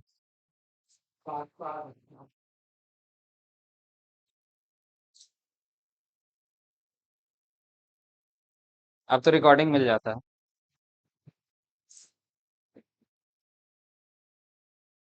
अभी ये एक एक आध सप्ताह में ना ये चैप्टर फिनिश कर देंगे तो लॉन्ग लेंथ है, खत्म हो जाएगा। बैठी रहती हूँ।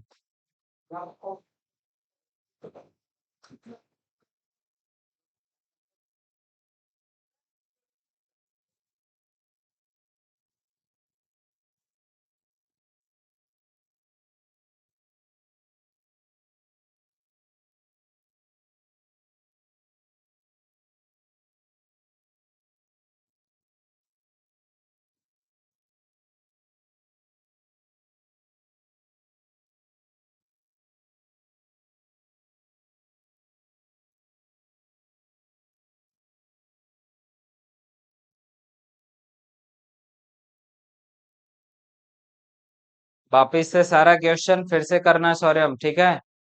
क्वेश्चन नंबर फर्स्ट से लेकर के जहां तक भी आज क्लास में होगा उसी सेम प्रॉब्लम को घर पे दोबारा करना, और पीछे से छाप के नहीं।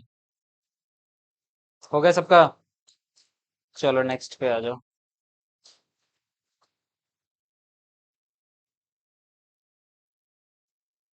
एक बार ट्राई करो फिर बताता हूँ। और कुछ ऐसा लेंदी दिखे ना तो उससे घबराने की जरूरत नहीं है, थोड़ा करोगे तो बन जाएगा। ये नहीं कि डायरेक्ट कह दो नहीं बनेगा।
किसी को भी कॉल लगाइए इस पहले को भी।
ये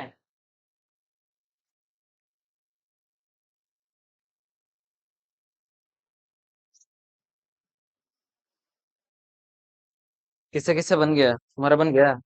दिखाओ। नहीं बनाई हो? देखो। अरे क्या तुम ज्वाइनिंग लेटर लेके घूम रही हो जी? ठीक है, अभी जाते टाइम निकालना मत निकालो। सबसे पहला गड़बड़, तुमने क्वेश्चन नहीं लिखा। अब घर पे तुम बनाओगे तो क्या, कैसे बनाओगे? क्या तुमको समझ आएगा? अच्छा, उसके बाद फिर ना, टेन ओपी कभी होगा मतलब कुछ भी लिखे जा रही हो। लिखो। तुम्हारा बना?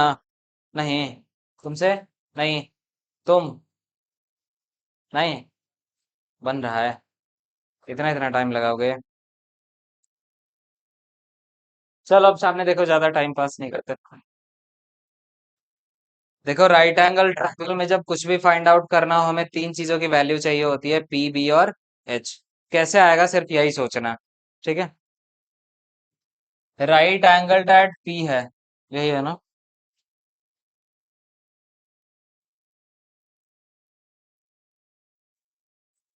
राइट एंगल एट पी, यहाँ पे है 90 डिग्री का एंगल। इसके फ्रंट वाले को क्या कहेंगे? ये हाइपोटेनस हो जाएगा, लॉन्गेस्ट साइड। ठीक है ना यहाँ तक? अभी कोई बनाओ नहीं, बस सीधा सीधा देखो। आगे कह रहा है OP is equal to 7 centimetre. कहाँ पे है ओपी? ओ टू पी, यह है 7 centimetre given. So given part में पहले चीजों को क्लियर करो। OP is equal to 7 centimetre, O Q minus P Q is equal to 1 centimetre. इतना ही है ना? ओ क्यू कहाँ पे है ये चेक करो, ओ टू क्यू, यही है ना? अगर मैं सिर्फ ओ क्यू को लेकर के चलता हूं, जो गिवन पार्ट है उसी में से, क्या ऐसे लिखा जा सकता है O Q is equal to 1 plus P Q? है ना? ये माइनस में था, इस साइड पे आएगा तो प्लस में हो जाएगा। चलो ठीक है। अगर मैं स्क्वायरिंग बोथ साइड कर दूं, क्यों कर रहा हूं वो भी बताऊंगा, पहले कर लेने दो। स्क्वायरिंग बोथ साइड, अभी क्या हो जाएगा? ओ क्यू का स्क्वायर जो होगा वो 1 प्लस पी क्यू के होल स्क्वायर के इक्वल होगा। दोनों साइड पे स्क्वायर करा। अच्छा, ऐसा इसलिए कर रहे हैं ना क्योंकि पाइथागोरस थ्योरम जब हम अप्लाई करते हैं तो हमें पता है कि सारे साइड्स के स्क्वायर का जरूरत होता है, तो इसलिए हमने क्या कर दिया, स्क्वायर। ठीक है। अब जब हम स्क्वायर कर रहे हैं तो क्या आ रहा है, ओ क्यू का square is equal to A plus B whole square के फॉर्मेट में है ये। A square plus B square plus 2 A और बी। क्या इतना लिखा जा सकता है? O Q square is equal to 1 का स्क्वायर करेंगे 1 plus P Q square plus 2 P Q. ठीक है ना? सही है यहाँ तक? अब देखो, इसके बाद कुछ किया नहीं जा सकता तो मैंने कहा इक्वेशन 1 मान करके छोड़ देना। वापस ट्रायंगल को देखो। हाइपोटेनस का जो स्क्वायर होगा वो मान लो ये वाला परपेंडिकुलर है और ये वाला बेस है। यूजिंग पाइथागोरस,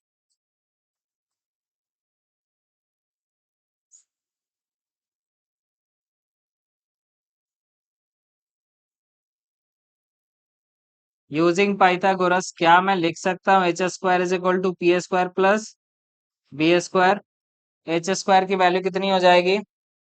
ओ क्यू का square is equal to P square, that means P Q का square plus B square, that means O P का स्क्वायर। क्या इतना सबको समझ आया? ठीक है। ओ क्यू का स्क्वायर तो ऐसे ही रह जाएगा, is equal to P cube square plus OP का स्क्वायर क्या है, 7। तो ये हो जाएगा 7 का स्क्वायर। तो क्या कहेंगे यहाँ पे, O Q square is equal to P Q square plus 7 का स्क्वायर कितना हो जाएगा, 49। ये हो गया इक्वेशन सेकंड, क्योंकि इसके बाद कुछ किया नहीं जा सकता इसलिए। अब इक्वेशन फर्स्ट और सेकंड को देखो, क्या कुछ चीजें यहाँ पे इक्वल तुम्हें दिखाई दे रहा है? ओ क्यू स्क्वायर यहाँ पे भी है, ओ क्यू स्क्वायर यहाँ पे भी है। अब अगर मैं ऐसे कह दूं, from equation first and second, first और सेकंड इक्वेशन को जब हम कंपेयर करेंगे, अगर एलएचएस साइड इक्वल है तो RHS will also be equal, है ना?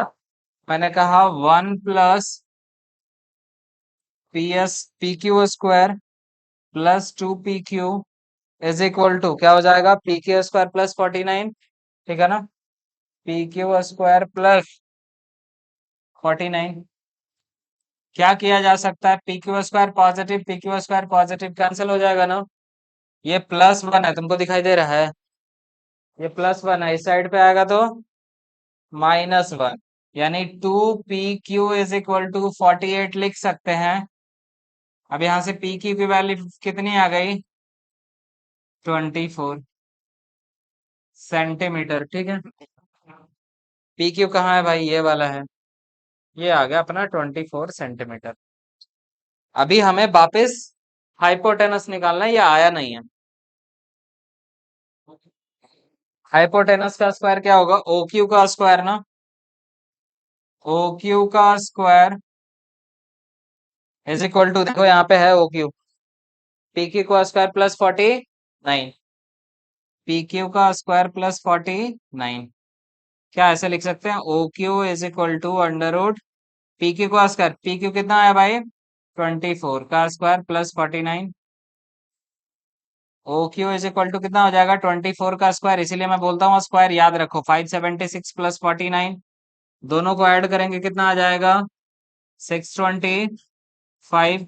जब स्क्वायर रूट निकालोगे कितना आएगा? 25। क्या? इससे ना तुम कहीं से भी कर सकते हो, देखो इस वाले इक्वेशन में भी रख करके कर सकते हो, ठीक है।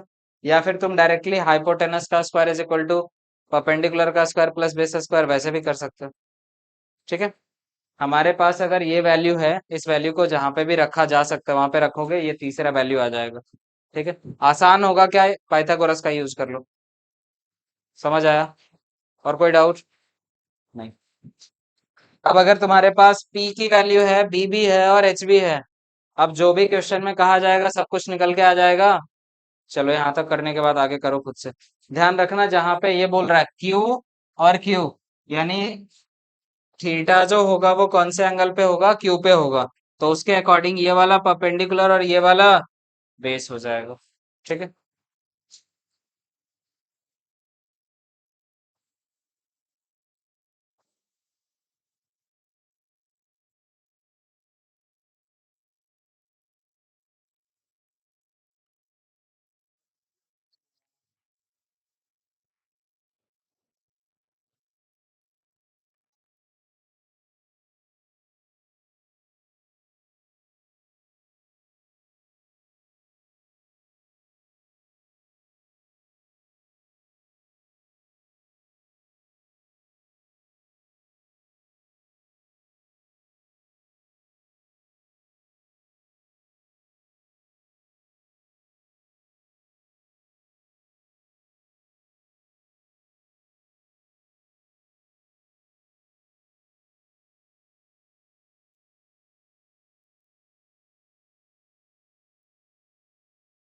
आप क्या राजू की पापा की क्या नहीं?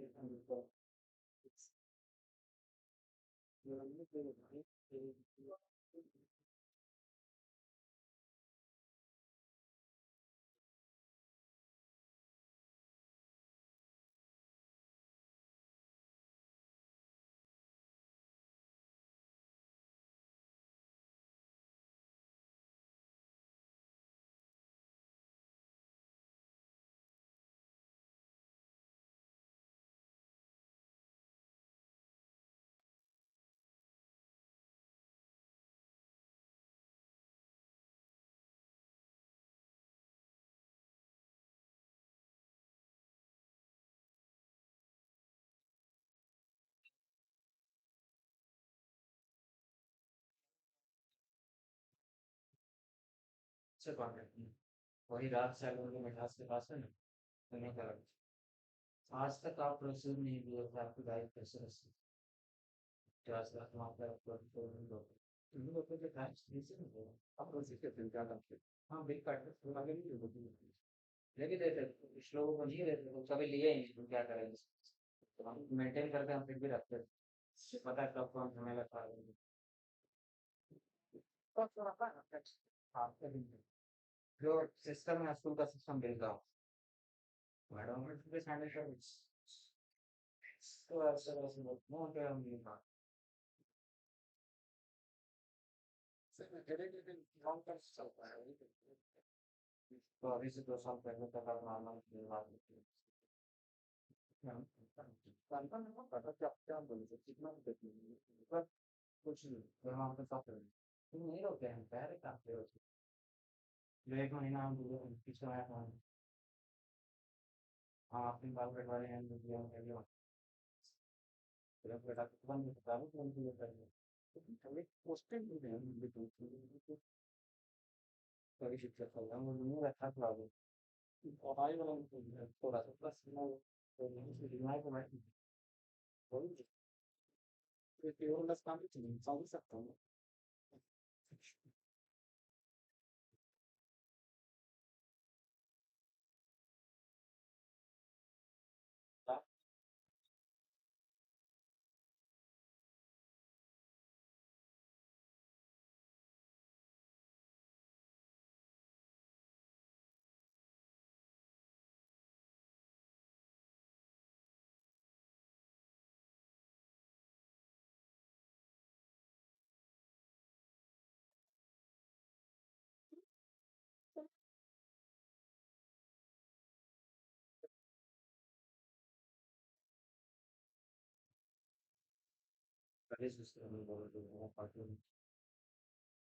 कितना भाई साइन क्यू की वैल्यू कितनी आ रही है? पी बाई एच है ना? परपेंडिकुलर की वैल्यू कितनी आ जाएगी? 7। और ये एच कितना है? 25। फिर इसी तरीके से अगर तुमसे पूछा जाए कॉस क्यू की वैल्यू, ये क्या हो जाएगा? B by H. बी हो गया 24 और ये 25। यही आंसर आ रहा है सबका? ये है ना? चलो ठीक है। इरेज करें? छापने में तो तुम एक्सपर्ट हो ही। चलो करो इसको। सेम टाइप का क्वेश्चन है।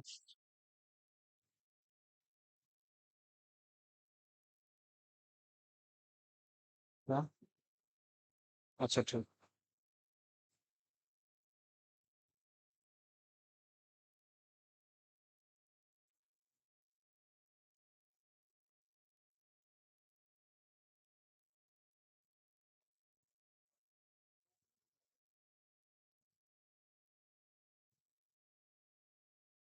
फिर तो तुम्हारा जब स्कूल स्टार्ट हो जाएगा तो कहीं ना कहीं दिक्कत भी हो सकता है, हमको लग रहा है। शाम में कितने बजे तुम वापस आते हो स्कूल से?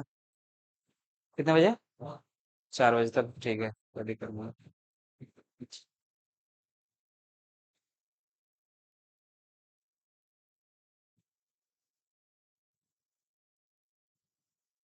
तुम्हारा क्या डिसीजन हुआ? स्कूल खुल जाएगा तो तुम तो फिर कहीं एक जगह कंटिन्यू कर पाओगे ना? क्या डिसाइड किया तुमने? क्या भी डिसीजन पेंडिंग है? पेंडिंग है।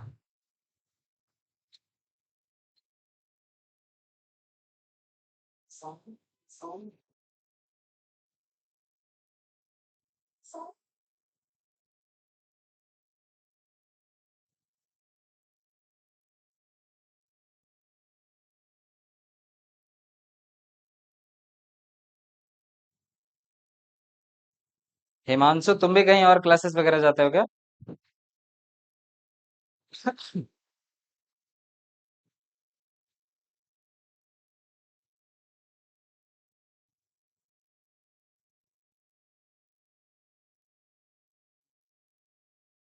ऐसे प्रॉब्लम को करने के लिए सबसे पहले तुम्हें एक ट्रायंगल बनाने की जरूरत है, ठीक है? ले गया। और ट्रायंगल ना ऐसे बनाएंगे। ये हो गया ए बी और सी। राइट एंगल कहाँ पे है? बी पे है। ए बी कितना हो गया? 24 सेंटीमीटर। बी सी कितना हो गया? 7 सेंटीमीटर। अब अगर ए के अकॉर्डिंग भी हम चलेंगे या फिर सी के अकॉर्डिंग चलेंगे, तो सिर्फ परपेंडिकुलर और बेस ही गिवन है ना। हाइपोटेनस तो लाना ही पड़ेगा। तो हाइपोटेनस इज इक्वल टू क्या हो जाएगा? P square plus B square. अगर परपेंडिकुलर मान लो, इसी को मान लेते हैं, तो 24 का स्क्वायर प्लस 7 का स्क्वायर। 24 का स्क्वायर 576 प्लस 7 का स्क्वायर 49 विल बी 625। और ये हो जाएगा कितना? 25 सेंटीमीटर। ठीक है, यहाँ तक।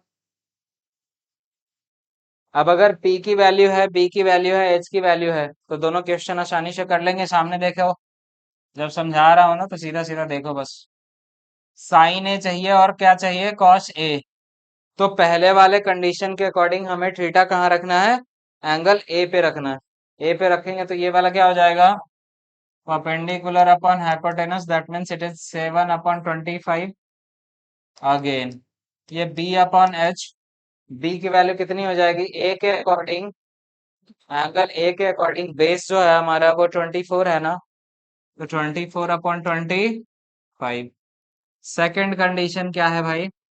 साइन सी कॉमा कॉस सी हमें फाइंड आउट करना है, ठीक है? साइन सी वापिस से परपेंडिकुलर हाइपोटेनस और ये बेस अपॉन हाइपोटेनस। लेकिन चेक ये करना है कि एंगल के अकॉर्डिंग परपेंडिकुलर और हाइपोटेनस, परपेंडिकुलर और बेस की वैल्यू चेंज होती है। सी के अकॉर्डिंग ये वाला परपेंडिकुलर हो जाएगा। तो ये हो गया अपना 24/25। फिर सी के अकॉर्डिंग बेस हो गया 7, देन इट इज 7/25।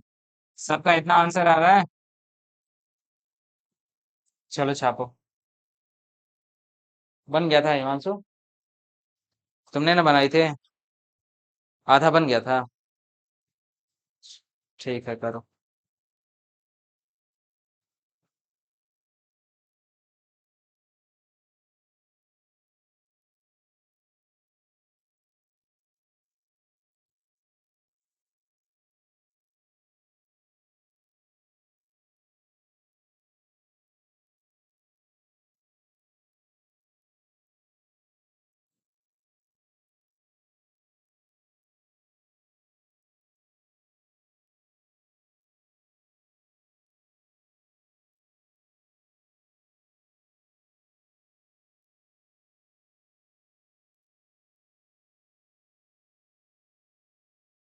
चलो छाप लिए तुम लोग?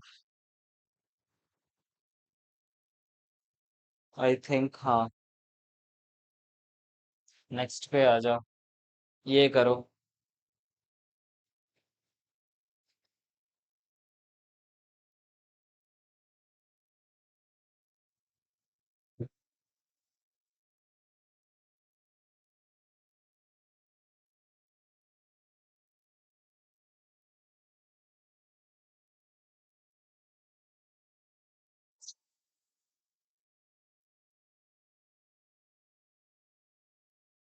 हम ये सोच रहे हैं कि तुम्हारा कंसंट्रेशन इतना बढ़ा कैसे?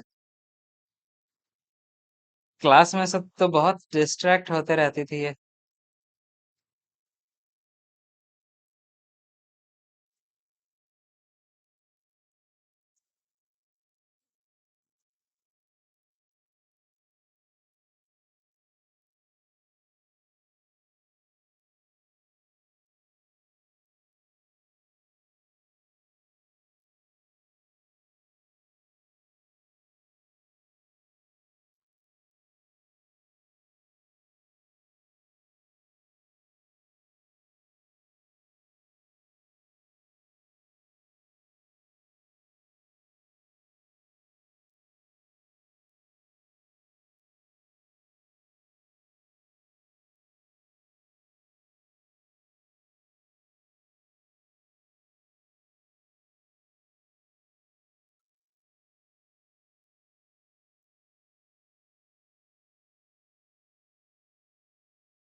चलो हो गया जी सबका।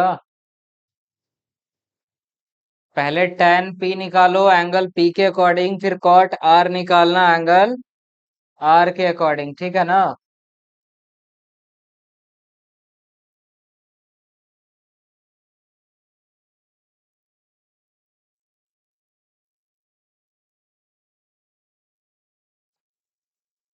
मॉर्निंग वाले बैच में जैसे चल रहा है वैसे ही चलते रहेगा लीनियर इक्वेशन, ठीक है। कल ग्राफ का कॉपी पेंसिल वगैरह यूज करने के लिए लेके आना।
चलो भाई हो गया।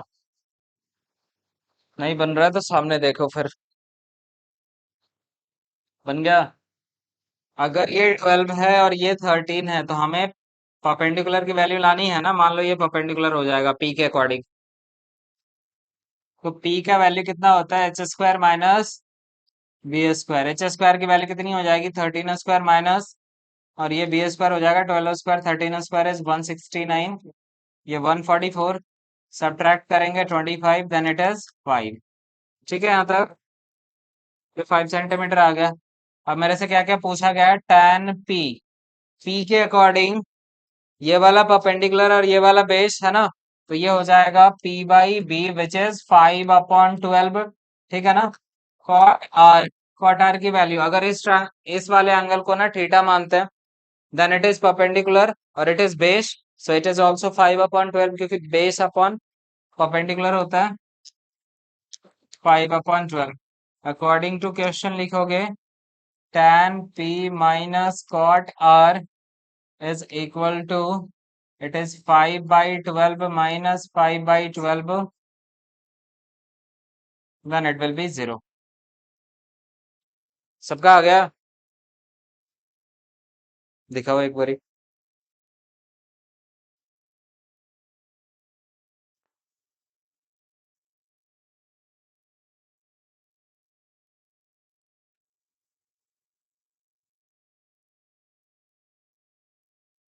तुम लोग कौन सा क्वेश्चन कर रहे हैं, कहीं पे दिख रहा है क्या।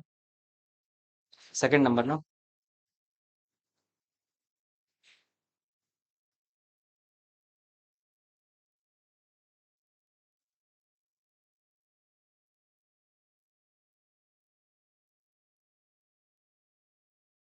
अब ये पूरा का पूरा एक्सरसाइज एक्सरसाइज 8.1 किसी कारणवश मुझे स्कूल जाना पड़ेगा थोड़ी देर में,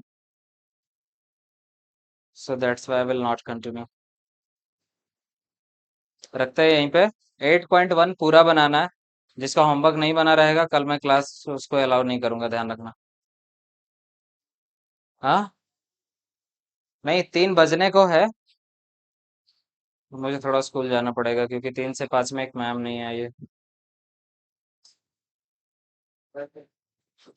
रहने दो, बाकी का काम घर पे करना। एक्सरसाइज 8.1 कंप्लीटली बनाना है, ठीक है। और इस तरीके से बनाना कि जो क्वेश्चन तुम्हारे कॉपी पे बना है वो तुम बोर्ड पे भी आके बना सकते हो। कहीं से छाप मत लेना। पकड़ो जी। तुम क्या करोगी, तुम अपने बुक से बना लीजिए। ठीक है। चलो, बाय बाय।